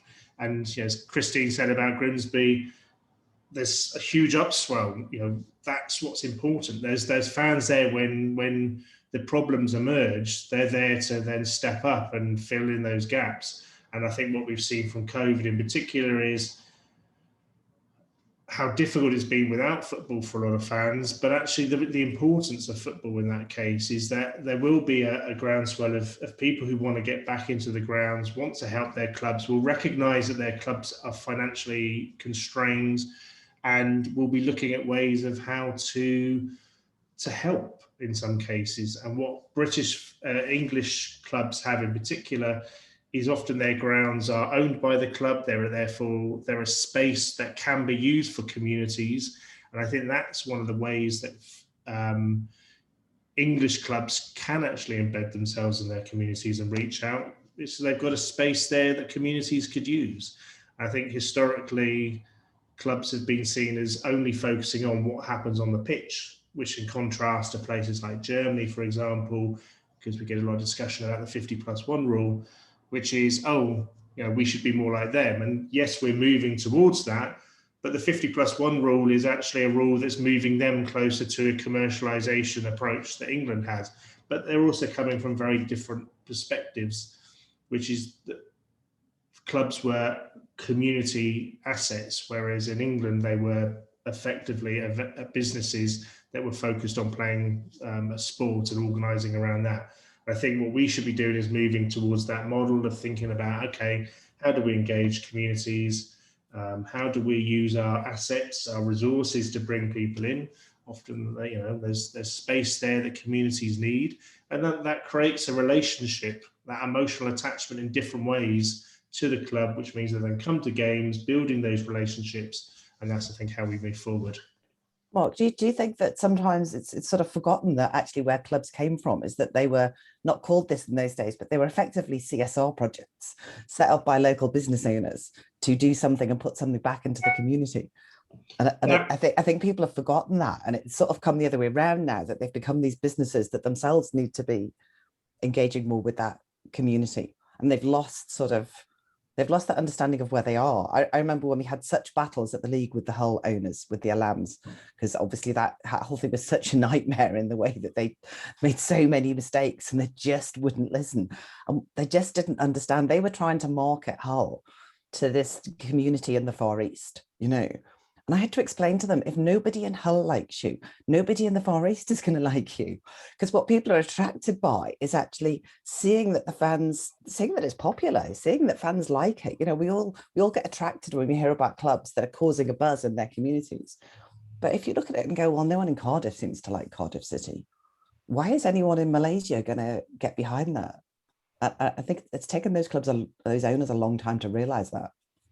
Yeah, absolutely. And I think one of the things we should really draw attention to is that, and I think this is part of the problem when it comes to community engagement, but clubs are based in a city. There is a geographical location, and most clubs, with the exception of a Juventus and Everton, a small number that aren't named after a geographical area, but they represent either a part of the city or a part of the town or a city or a region, maybe somewhere like Lazio, which is a region around Rome, but they represent a space, and that may be symbolic, and historically that's built up because people from the local area would go to the ground, they would go to games, and therefore it became a part of their identity and something bigger. But as Kathy said, historically a lot of football clubs in England and elsewhere were formed by either works teams, churches, maybe other organizations. This was partly about, it was called muscular Christianity, a way of, well, we don't want them going to when trade unions won Saturday afternoons off, that basically they didn't want people going down the pub or going to gambling dens or gin spaces, but it's like, we're going to get them doing something healthy, which is playing football, playing sport, or watching it. And it was a way of but it was also about new people coming to those. This is about industrialization. This is about people moving from towns to the cities, or from the agricultural rural areas to the cities. And it's like, oh, what do we do now? We've got this new ritual of football that we can see on a Saturday afternoon.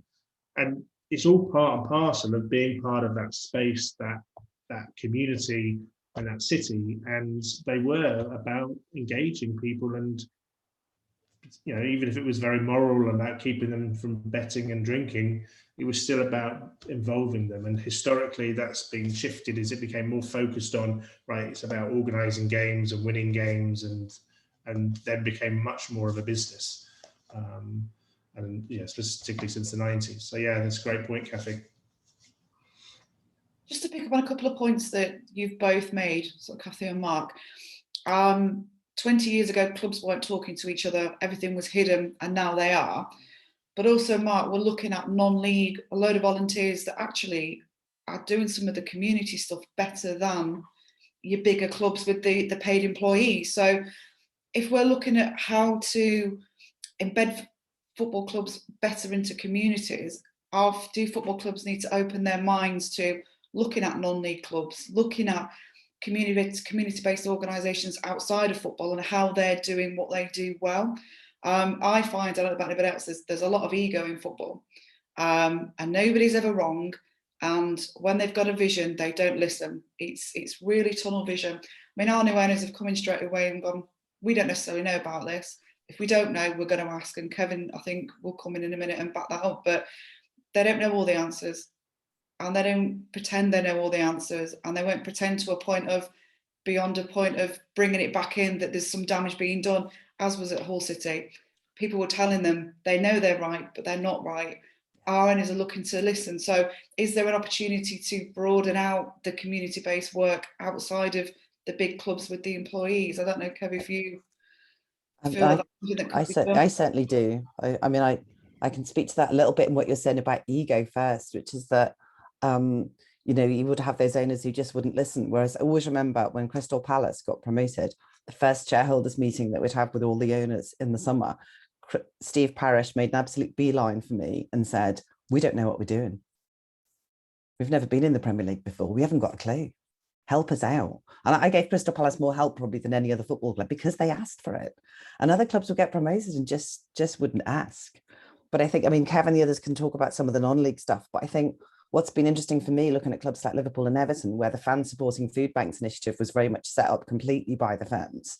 And it took a while for the clubs to really sort of realize this was something that was okay to be involved with and not afraid of.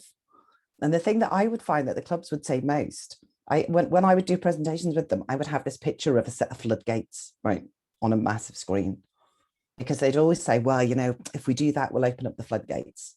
You'd be like, if we're nice to our fans, or if we get involved with them, we'll open up the floodgates. And I'd be like, you control the floodgates, but what is the danger in that? Like, stop being afraid of this idea that you'll open up these floodgates. And if you do this for one set of people, you have to do it for everybody. You know, just invite people in and listen. So I think they can listen to their own fans as much as needing to look at non-league.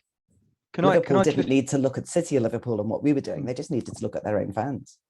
Can I just chip in? I'll chip in here. I think, you know, all that stuff about the floodgates, it's classic stuff, isn't it? Mm. I mean, one of the problems has been for years that being a fan, since fans became organised and aware, if you want to put it that way, sort of really, I suppose, since the late 70s, really, you know, and some of the early fanzines and kind of where things started fragmenting and, you know, communities started, you know, there was mass movements of people down, you know, to the big cities and stuff like that. But things, if you trace back a lot of the problems that existed in the 80s, 90s and early noughties of you know, the administration, ownership of football clubs and things, it's when communities started to fragment, and it was a sort of part of development. It was part of the change that we were seeing in society.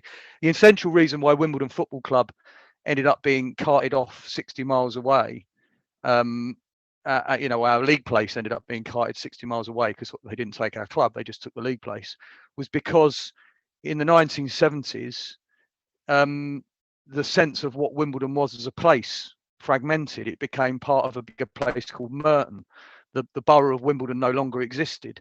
All these things started to have an impact. And then for me, you know, this is all connected with politics and society and all those sorts of things. But what essentially I think ends up happening, and this is why Supporters Direct changed the game, and why, although we never got what we wanted in the late 90s as fans, and we should have had, and the game deserved, which was the Football Task Force's main recommendations of actually a total change in the way that football was run, was that what SD did was it supercharged activism in a way that you didn't see it, you know, in probably, I would say, football fans are amongst the most, and I can say this as well, actually, working all over Europe too, is football fans amongst the most sophisticated activists there are. And the problem is with that is that you're an activist. And I remember doing, when I launched the Fan Engagement Index, and I did a podcast with Unofficial Partner, who are now a big deal in the sports marketing industry. And we sat and did this podcast to launch it. And Mark Catlin did it with me, the Portsmouth, he's now on the board of Portsmouth, not chief executive anymore. And I used the term activist, and it wasn't Mark that responded, it was Richard Gillis, the presenter. And so there was a kind of a jolt. And I said, but, you know, activism, there's nothing wrong with activism. Activism is what people do when they're concerned about something they love and they care about. But I'm afraid what has happened is that it's turned out, either accidentally or intentionally, to be oppositionalism. And actually sometimes fans do have a role in that. They have to realise that when they've got a seat at the table, whether it is at the board, whether it is not at the board, wherever you are, that you begin to have to take on some responsibility. And I still see some supporters groups, and I'm not going to name who they are, who they're very fortunate to be in the position they're in. And I'm not saying they should therefore not criticise the football club, because they absolutely should if they're getting it wrong, but who are speaking publicly about failures in the relationship or problems that they're having. And I think not that they shouldn't be saying that, but that they should remember that they're not oppositional now. When you're in the tent, you're in it, and you have to take some responsibility.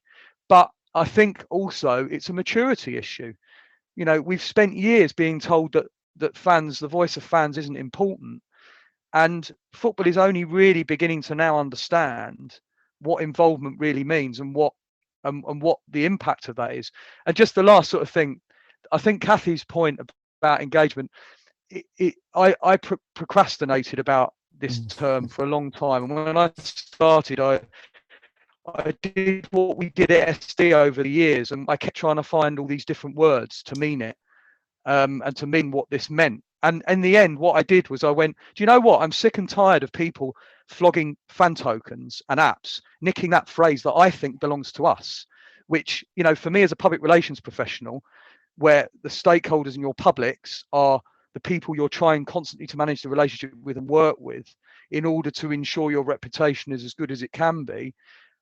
You know, it is a subset of that. And as far as I'm concerned, those people flogging tokens and apps have no business pretending that they are the principal arbiters of what engagement is. In the end, engagement can mean anything from the activism you see in a non-league football club to the very recent position that Spirit of Shankly are about to take at Liverpool Football Club. It can mean an absolutely underpinned strategic relationship.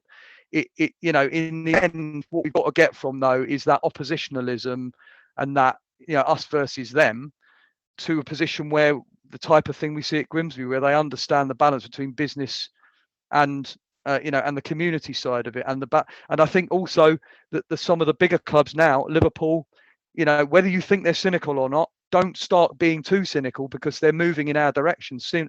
You know, Liverpool, Spurs, Chelsea, all talking about fan underpinned strategic relationships in football clubs, for goodness sake. We have moved so far, and that is a hell of a journey that we're on. And but, you know, anyway, sorry, I'm beginning to get into the territory of rant, so I'll shut up for 5 seconds. That's all right. I think it's from Grimsby Town's point of view. I've had a question in regarding the survey that we did, and I think the word floodgates at some point was mentioned in terms of having a survey that is open to all about anything at all you so wish to discuss. Floodgates in terms of issues and situations you're going to have to deal with. Well, that's absolutely fine. We're going to deal with them.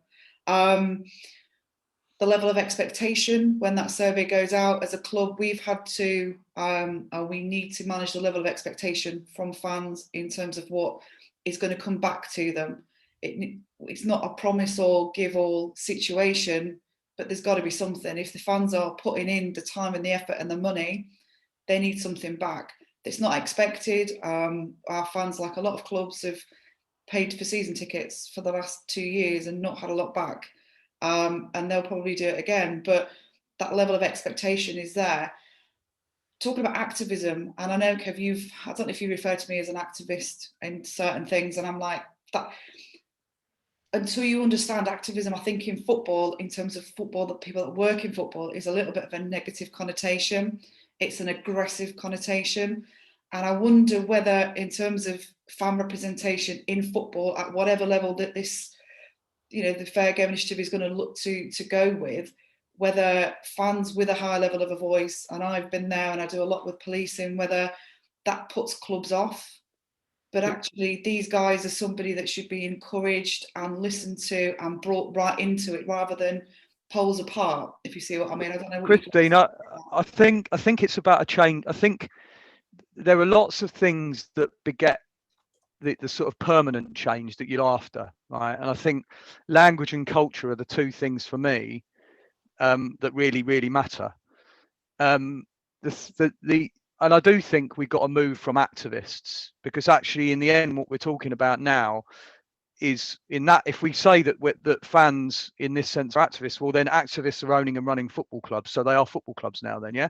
Activists are on the board of football clubs, so they're owning and running or contributing to the ownership and governance of football clubs. Yeah, right. Well, then we aren't really activists anymore, are they? Are we? Some are, but I think that there's a sweet spot between the idea that we've all got the same interests, which I know some people didn't like from the Blair era, which is probably correct. You know, that no, I'm afraid there are times when the bosses and the workers will come into conflict. It's just the natural part of the different sides of the relationship. That's perfectly okay. But within football, and I think in general, but certainly in football, there is an awful lot that can be, you know, this concept of co-creation. We're co-creators. We, in the end, and Kathy pointed this out, and I say this a lot myself, is, and I'm really glad she made the point, is when you talk to these people who go on about global brands, you know, enough to make our heads explode. Yeah, the only reason you're a global brand, the only reason you're interesting in any form to anyone is because you've got these fans who keep turning up every week like mugs when everything's going down the toilet. Why is it Grimsby is still getting 5,500 people when you open the gates up again? Why? Because of what you are, and that, you know, this in the end is what we're all talking about, is these just illogical, mad institutions. Go on, Kathy. Sorry, I'm going off on one I again. used to use a phrase that I sort of hated, but I'd be saying to the clubs, you know, you do realize that the fans are actually part of your product if you want to see it as a product, you know, which is, as you've said, with things like the protest at Anfield, and one of the things that the COP did when they just said, right, we're not going to put our flags and banners up because that you're selling that around the world. And we know that's important to you. So we will withdraw that. And it happened recently, even without fans in the ground, when the fans said, we want our banners back, actually. We're taking them out the ground. The manager was furious, like everybody was furious. And they don't realize that, I always used to describe it as sort of concentric circles with your fans. And actually the most important ones are the ones in the middle. Yeah. You know, and you might lose some fans from around the outside because they're the people who may come to a game now and again or just watch from afar or whatever. It's great to have lots of those because they're transactional and they'll buy stuff, but they're actually drawn in from the people who were in the middle. Totally. That it's us being there, doing what we do and singing, and which is, as I always say as well, is a responsibility. Must admit, I found it rather frustrating being at Anfield on Sunday because not enough people were singing by my liking. You waited a year to get in there, make a bloody noise when you do. And I do think you've got a responsibility to do that because you've got a responsibility to help the team. But they don't seem to realise that how important they are. And I think Man United was a classic example of that. They lost a few thousand fans and they lost them from the middle. Yeah, this is absolutely with FC absolutely and with right. what went on with K-Stand. That was massive, and that had a massive impact on a ripple effect on everything else because they're the people. Most people, if you look at the data, support a football club because of another person that supported them, not because of a player or a match or a result.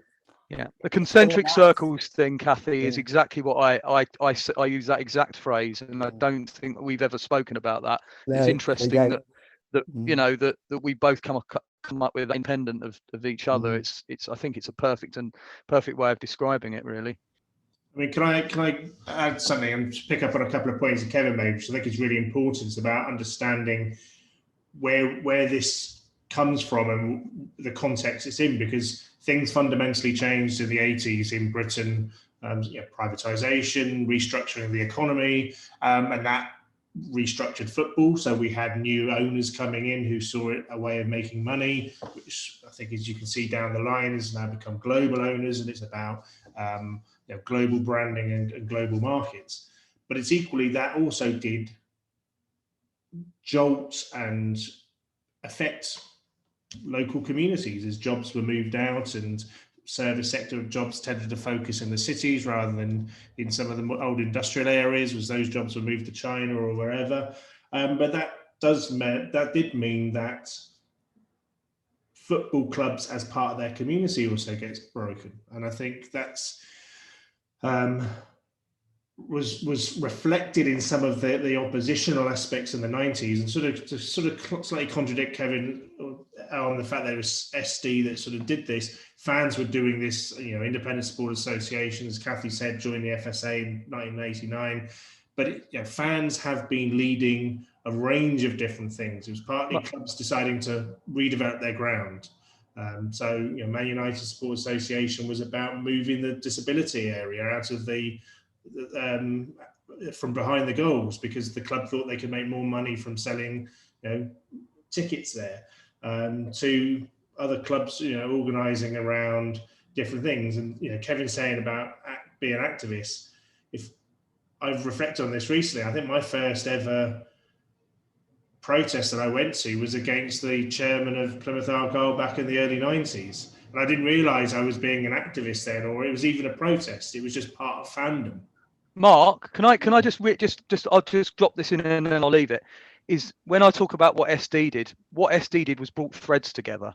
Yeah. And it created formalized roles for fans at football clubs. And so all of that, and I see it as a sort of process, and all of that energy that you got in the 90s, that, in the end, the reason I think that it became supercharged and that SD was so critical is it formalized this. It created an organization that created activists and sustained activists and helped activists to develop. And then it's the only reason that Wimbledon isn't like Brighton or Aldershot or Maidstone, in that we went down a similar path. We lost our club. We reformed as fan-owned because SD existed. So that was all that was about. So I just...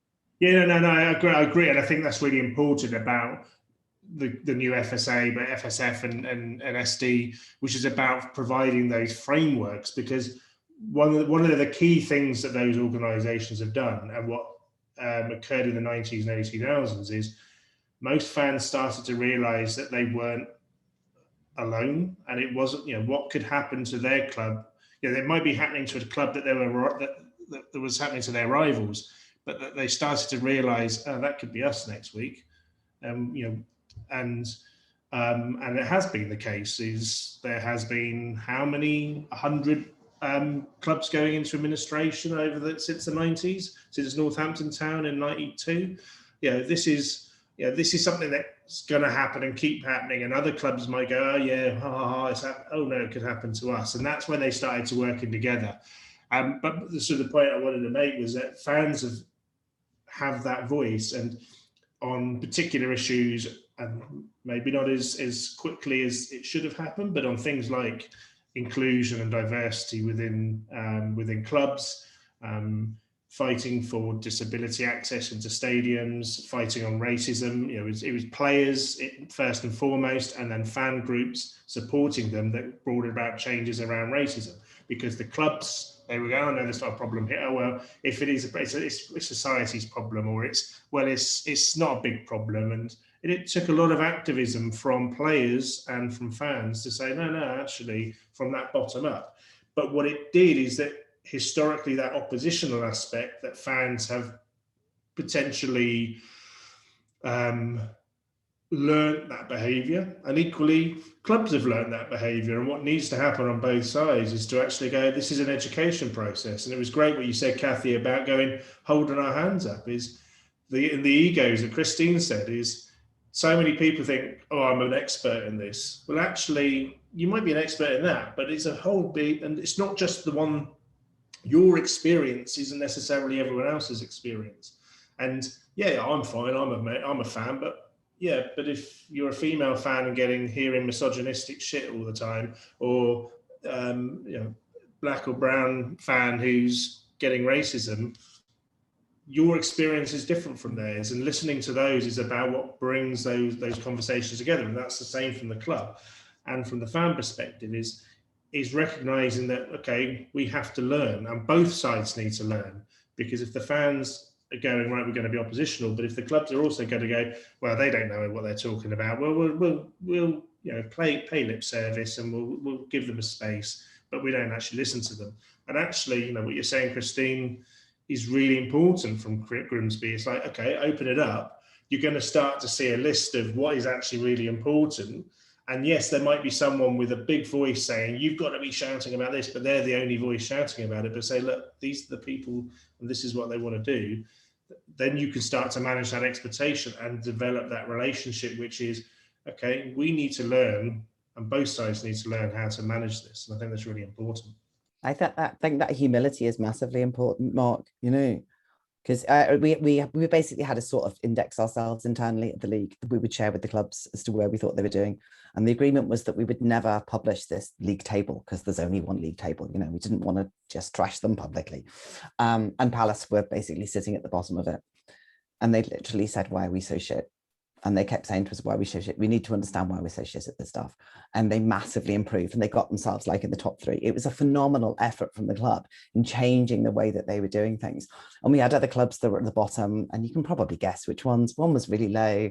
Basically, they were consistently low for about 5 years and decided that the system must be wrong. Another one just didn't really understand it. Another one was moving stadiums soon and didn't bother changing a light bulb for about 3 years and just pissed off all their fans anyway, and never made those improvements. So asking each other, you know, I just think it's massively important. We for a long time would say there wasn't much good practice in football and we'd be looking elsewhere, but I don't think that's true now. I think there are lots of examples where clubs and fan groups are doing things really well. And it's always a matter of looking at those others and then looking at what works for you, because as I would say, every fan base is different. And where I've seen really bad, stupid commercial mistakes is somebody saying, actually, this worked over here, so let's do it there. So does anyone remember the wall of shite, as it became known, that Man United were going to do at Anfield? And see if anyone remembers that one. Where basically what they decided to do was to give every Man United fan a free shirt, a free away shirt if you were going to the match at Anfield. Now, anyone who's a football fan knows how that is entirely wrong for Man United fans. A, they do not want to wear replica kit. They do not want to wear any kit when they're going away. They do not want to wear it when they're going to Anfield, of all places. I mean, it was like the biggest way of humiliating your fans was to say, we're giving you this stuff. And there was a poll in the Manchester Evening News. Do you think, how bad do you think this is? 97% of people said it was appalling. I can't remember which kit manufacturer it was, had to apologize. The club had to apologize. They were trying to give shit away for free. And then ended up creating a scandal, probably because some marketing executive had found that it worked at some other club somewhere.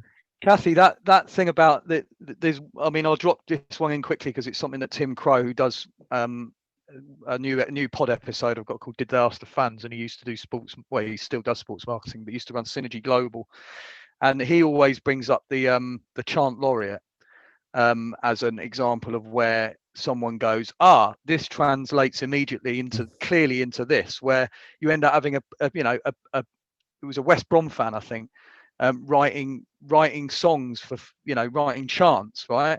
So what's he going to do when he gets to Villa, for example, and he's a West Brom fan? What's he going to know about whichever club it was?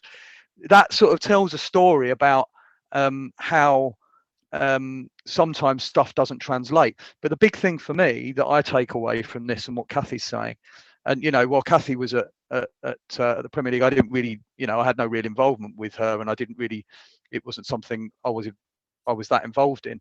But it's interesting to talk about the sharing of ideas, because number one, I love a league table.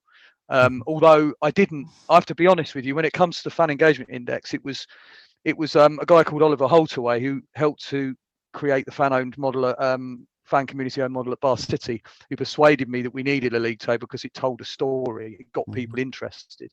But the bit that, about sharing, the thing that really frustrates me is not, it's that, and I think I touched on it earlier, is everyone bangs on about how different, and I hear this from the leagues and such, is, yeah, but every club's different. We can't force you all to do the same thing. No, but you're all football clubs, for crying out loud. You haven't got an ice hockey club in there. You haven't got a supermarket in the middle of your competition.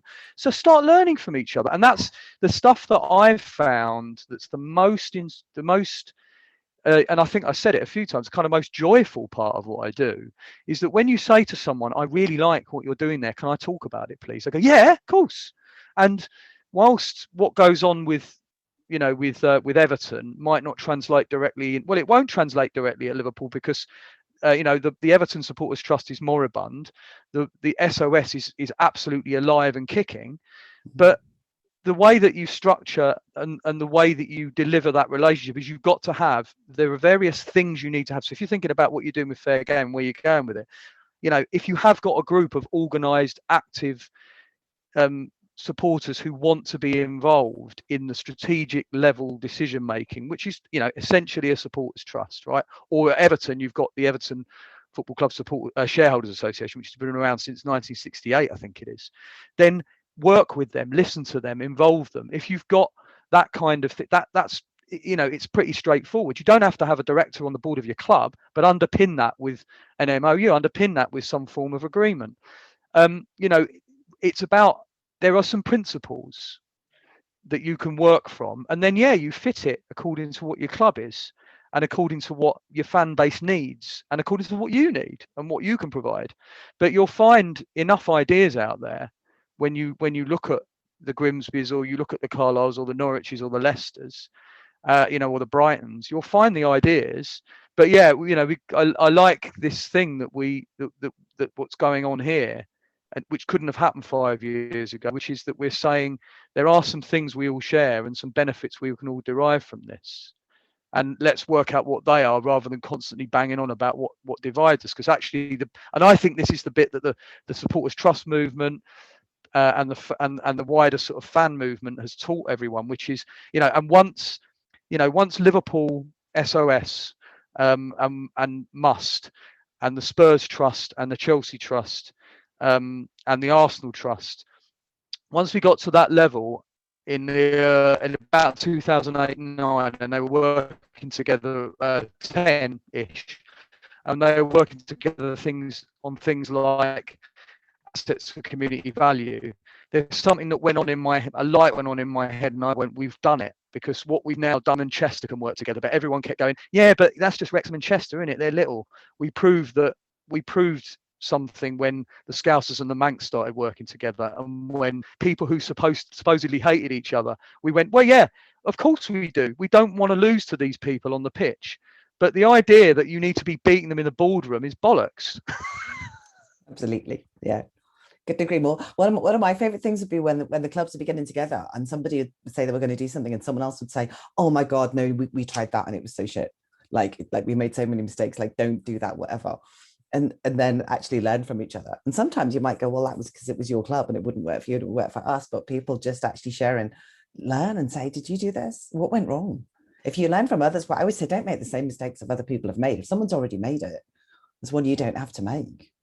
So but find out first. Yeah, so how does Fair Game as a package look to get it out to clubs that are reticent to listen and share and engage? How do we package that up to get their buy-in to it? Are we looking at certain clubs as a lost cause? Is there a certain way of doing it? I'll ask that question, and then we've got a question from Nigel at Carlisle that we'll wrap up with. I'm going to quickly answer. I feel like I'm hogging the questions, get really quick. I would just by showing them some success stories, I think. Showing them situations where it's gone from a really bad relationship to a good one. Yes. And making them realise this isn't only something to do when you're in trouble. I tried to get a Liverpool supporters trust set up when we had David Moores as our owner. Nobody wanted to know, because they were quite happy with having a benign millionaire owner. It was only when you got one who wasn't so benign that people cared. But Christine, don't always wait till you've got a problem. There's no such thing as a lost cause. This idea, I think what the ESL debacle did was it demonstrated that there was a line, and all right, we've allowed the line to shift a bit too much, but really that so starkly placed everything in context and made people go, hang on a minute. And actually, I was having a conversation today with someone who I'm working with, and he's talking to a very big club at the moment, and there's a realization, especially with the fan-led review, with and I think with the additional environment that we're creating, or you are creating at Fair Game, and that people like us are contributing to, is there's a realization that things have to shift, and that makes it a benign environment for ideas that have been around for a long time. And it doesn't mean that there is going to be a fan takeover of football, because it's not about that. What we've got to remember, and this is the nugget of the idea, I think, if we keep in our minds, it's really important. And I used to come up against this at Supporters Direct, is Supporters Direct and the work of the trust movement and the work of reformers and progressives in football was never about fan ownership being a panacea. It was never about fan involvement in ownership being a panacea. Because you can have terrible fan ownership, I'm afraid, if the structure is poor, if the culture is poor. What this is about is integrating these two. And I said co-creation earlier, it's a more modern term. But it is about essentially understanding the two parts, the parts of the co-creator, the co-creators in this in this environment, and understanding that the fans have a role to play, the owners have a role to play, the community has a role to play, and all of that creates this ecosystem. And what you have to do, what you're going to need to have is you're going to need to have people who will set their egos aside, who will share and be more open. And that's going to happen through example, as Kathy said, massively. And it's going to happen through us banging on and on and on about good examples. And I do that as much as I can. But it's also going to then, I think, if you take those good examples and say, what does that look like in terms of structure? What's your menu of options when you're thinking about how you create another Grimsby as you are now, even as you were under John Fenty, where you had the right structure, you just didn't have the culture at the time. You were able to fill it because you had a good vessel to fill it in. What does that look like for other clubs? How can we do that? How can we replicate what's at Everton? How can we reinforce what's at Everton? How can we replicate what's going on, at a club like a club like Exeter City, but isn't fan owned? Because theirs is a cultural model as much as anything else. It's underpinned. So, I think you've got the great examples. I think you create, there is no one model. You're not going to move it all to 50+1. I don't think it's desirable to attempt to move it in that direction because we're not there if that's what you want anyway.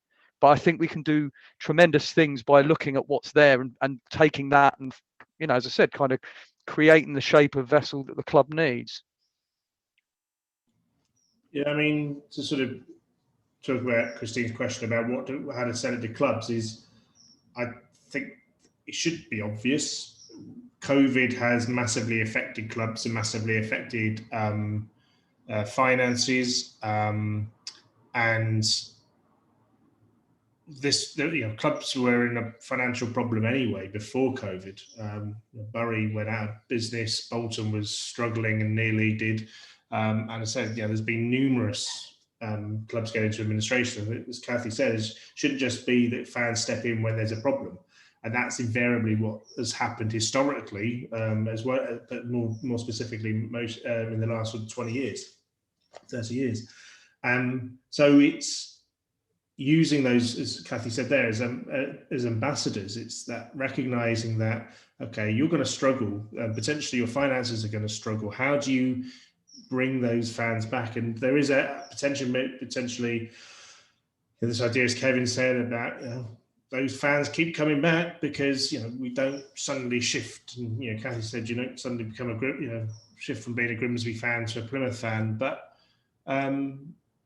don't take those fans for granted, because there are a core that will turn up, but that ripple effect coming out will start to, people won't come along. They found other things to do on a Saturday afternoon potentially.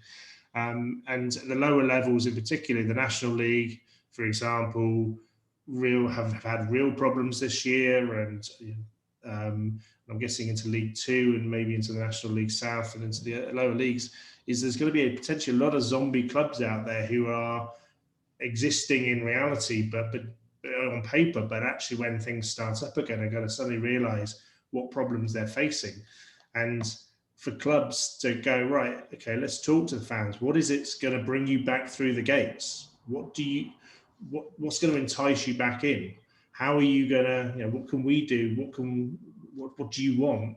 And that's going to go some way to repairing the devastating consequence of the last year in particular. And I think that's just recognizing that fans are not just going to automatically just turn up through the gates. There will be a lot of fans who are desperate to go back. I know I'm desperate to go back to the ground, but not all fans are going to do that. And it depends as well as some of the patterns that we've seen with football, the Premier League being on games on at different times at 3 o'clock on a Saturday afternoon. That never used to be the case. And people go, well, actually, I'll stay at home with a beer, right? Because I can't drink on the there's no terraces in some of these places. Can't drink at the ground, so I'll stay at home and watch it. And people have got used to a different habit, and it's like get those fans back in, and the clubs go, well, actually, what is it you want? And I come back. What Christine's doing with Grimsby Town is asking the fans, we have a voice. It's not like we don't have a voice and you can't ask us. And I think it's just recognizing you don't have all the answers, that humility, as Kathy said, and just saying, okay, it will be in the club's interest to speak to fans, say, well, actually, what do they want?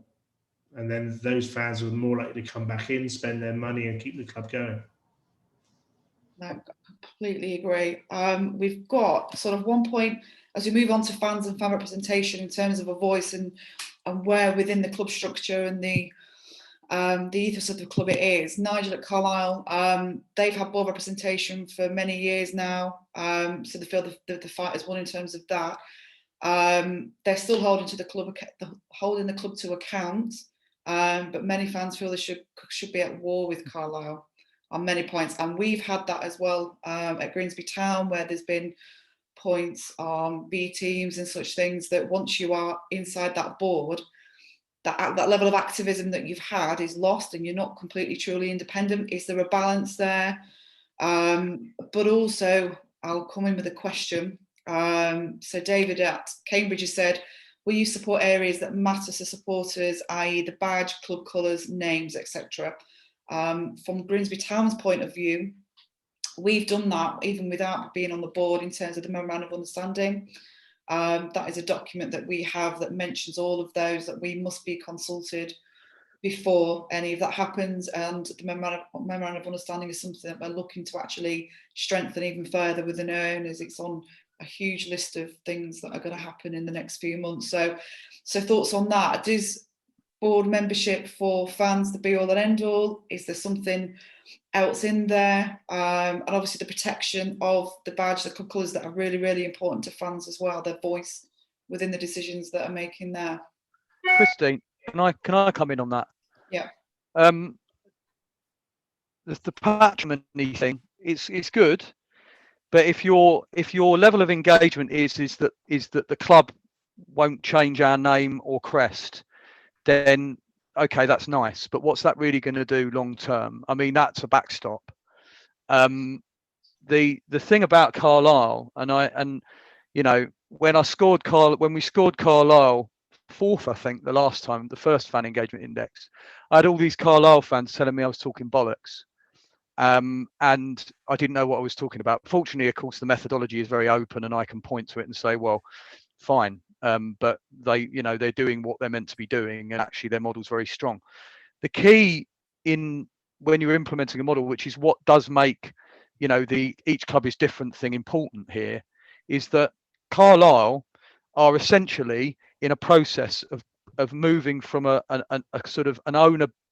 I hate to say benefactor because it's really difficult to identify many actual benefactors, but from an overfunded model. I think Nigel Clibbons even says overfunded. I might be getting this wrong, but it's roughly it's a good phrase. An overfunded model to a sustainable model, right? And that means that they're on a journey to something. And it means that some of the pressure that comes from fans is just unreasonable sometimes. That it means sometimes that the perhaps perceived lack of action from the ownership group, the people who particularly had more control previously at Carlisle, that some fans might be saying they're either not chucking money in and they should be, or that they're too quiet. Well, the process means that actually Carlisle United Official Supporters Club, the Supporters Trust as it is playing now an active role in the ownership and running of the football club. And the complaints that there needs to be more fighting. Well, they did that for years. I used to advise the Supporters Trust when there were a few people clinging on by their fingertips, by their nails, by the tiniest bits of their nails, saying, I'm not going to let go. Norman, I've forgotten his surname now. Norman at the Supporters Trust, refusing to let go and saying, we have to keep this, Norman Steele. We have to keep this relationship and this the shareholders agreement that we've got. They hold shares 25.1, 25.3, I think. Absolutely fundamental to the fact that the model still exists and that they can now go on this journey. Whereas, you know, somewhere like, you know, so they've got a fan on the board, they've got a legal document that gives them the right to own the shares, means they've got a board member on the the holding company board and a board member on the football club board. You can't just impose that on Crystal Palace. You can't walk in and go, right, Steve, get out, mate, get out of the way, you're gonna have to give up one of your places. I think that's a really shitty way to approach the problem, to be honest. And I think it's disrespectful to people who, I'm afraid, they own something. Doesn't matter whether you think that fans should own a chunk of it, they own that, and you're going to have to work on the basis that you're going to be knowing each other in 10 or 15 years. Whoever runs that club, what you do now is going to have an impact on that relationship in 10 years. So it might be that there's opportunities for fans on the board. It might be that you have a fund to make that more possible. It might be that you have the type of relationship that Fulham do, you know, with the MOU type of relationship. It might mean the type of very varied approach that Norwich have, which is a really consistent approach, and you might have it underpinned in various ways. What I think you have got to have, though, you've got to have listening at a sort of core group level. You've got to have listening at a slightly wider level with your parliaments, and you've got to have open listening through things like forums and, you know, maybe social channels and things like that. Listen at the levels people need to be listened to, underpin them, make it open and transparent how you manage that relationship. And then you don't start getting into this, well, if we force every club to have a supporter director, that will solve the problem. You know, I think there will need to be, I think a lot of the underpinning is probably to do with spending. And I think the actual underpinning of making fan involvement in the ownership, and therefore fan engagement as a structured piece to work, you have to cool down the finances as well. And I think if you don't address that, then all of this will make no difference. You might as well just, you know, there's no point. So you've got to do both. Thank you. I'll shut up now. I'm just conscious of time. Kathy and Mark, have you got anything else to add? We've got no more questions in the chat box. So, I mean, the one thing I was going to add, sort of building on what Kevin said, I think the finances is the key one. Often fans want money to be spent that maybe there's not money there to be spent. And that's where the education comes in. It's saying, well, look, we don't have the money. Okay, what do we need? Okay, we need more people through the game. How do we get more people? And that's where the benefits of fan engagement come in. It's like you're then sourcing the strategies from the very people that you're trying to engage and get through the game. And I think it's part of a bigger problem. Nigel mentions about, some fans are going to be oppositional. That's not just football. If you go on to a local newspaper, the comments underneath a news article about the local area, there will be a lot of people complaining about the council are crap, whatever it is. And often, why aren't they spending money on my local town, blah, blah. And obviously it's always the council, it's never the national government's fault, it's always the local council. And some people are going to be oppositional. And does that mean they shouldn't have a voice? No, that's democracy. And this is part of where I think this kicks in, is it's about democracy now. And this is actually potentially where football becomes something much more important than just football. It's actually about giving communities a voice in something that means something to them. Because what football fandom tells us is it's an extension of ourselves. We say, did you win at the weekend? Yeah, we won. No, I didn't win. I'm not playing on the pitch. I haven't kicked a ball in anger for a long time, and I probably wouldn't be able to score a goal even if I did. But I'm claiming that we won, and it's because it's an extension of who I am as a person, and that's what fans. And we identify with something bigger than ourselves, which is either the town or the club itself, the colours, the badge, is the comment made, but equally by extension the town or the city that the club represents and symbolises. And therefore it gives us a sense of belonging, a sense of purpose and an emotional attachment which wants our voice to be heard within that. And I think therefore this is about democracy. It's like, if you're not giving that voice, then you're going to get more confrontational, because why am my voice being heard? And I think that's what we're seeing at a local council level, is how even national democracies, what voice do we have to really influence the government or to the council? And that's when it becomes much more confrontational. And this is an opportunity to do something different. And okay, what the finances are a problem. How do we overcome this? It can't just be getting another global millionaire to come in. Yeah, I think that's spot on, Mark. I think it boils down to this point I always make about, Kevin's alluded to this as well, that it's not a transactional relationship, it's emotional. And often owners genuinely just don't understand that. So they don't understand why they can't charge the same for a shirt in their shop as you would pay in Sports Direct for a similar shirt or whatever it is. They don't understand that there's emotional involvement here. You know, I didn't get a ticket in the recent ballot for the Liverpool game.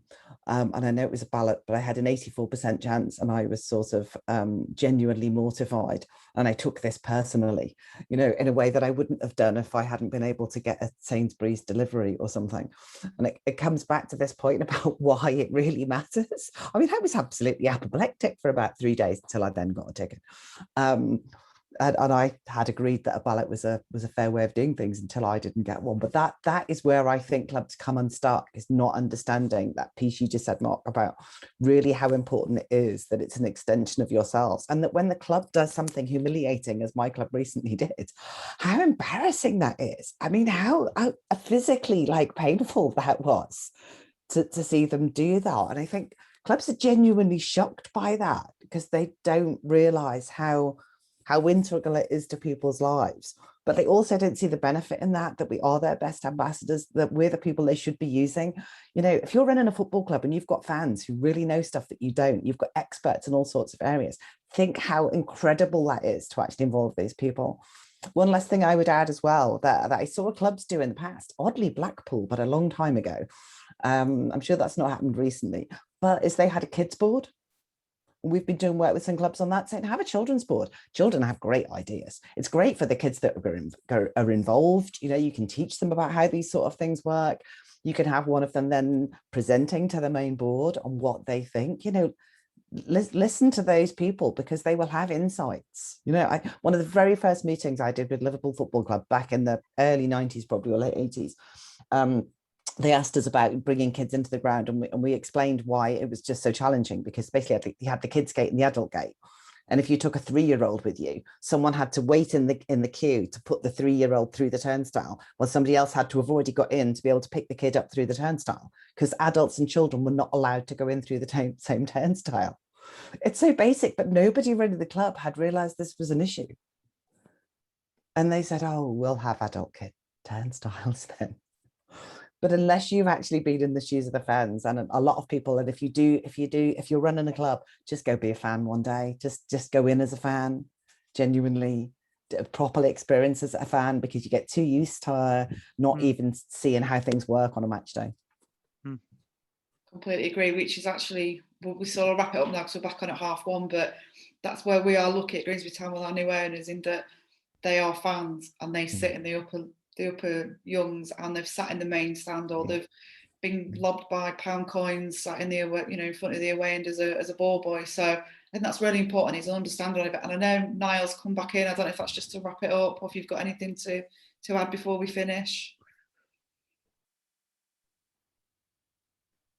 You can't find his on mute just button. to wrap it up, but I mean that it's a fantastic conversation. Great points in there. I think a lot for fair game clubs to listen into and to learn from, which is exactly what we wanted to happen today. So to say huge thanks to the panel and for Christine for chairing. So thank you, Mark. Thank you, Kevin.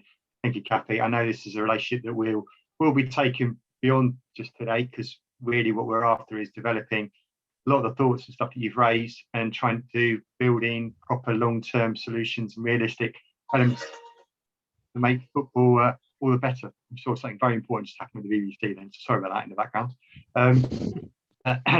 Again, thank you very much. And as I say, we will be looking at a lot of these issues and discussing them with some of the experts later on this afternoon. And of course, tune into our other sessions. So we've got 3 more coming up. You can check them all out at fairgameuk.org/events and registering for the other sessions that are coming up.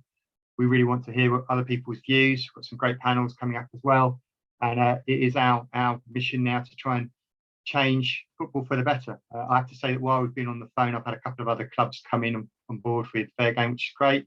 And so it is kind of moving quite rapidly. So thank you, everybody. And now we'll have a big lunch break.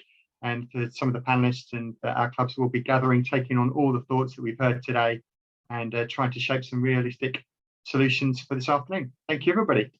And we'll see you. We'll be coming for the people in the afternoon. You've got a separate link-in session. So look for that link and then use that for this afternoon. Thank you very much. Cheers, everybody. Thank you. Thanks, everyone. Bye.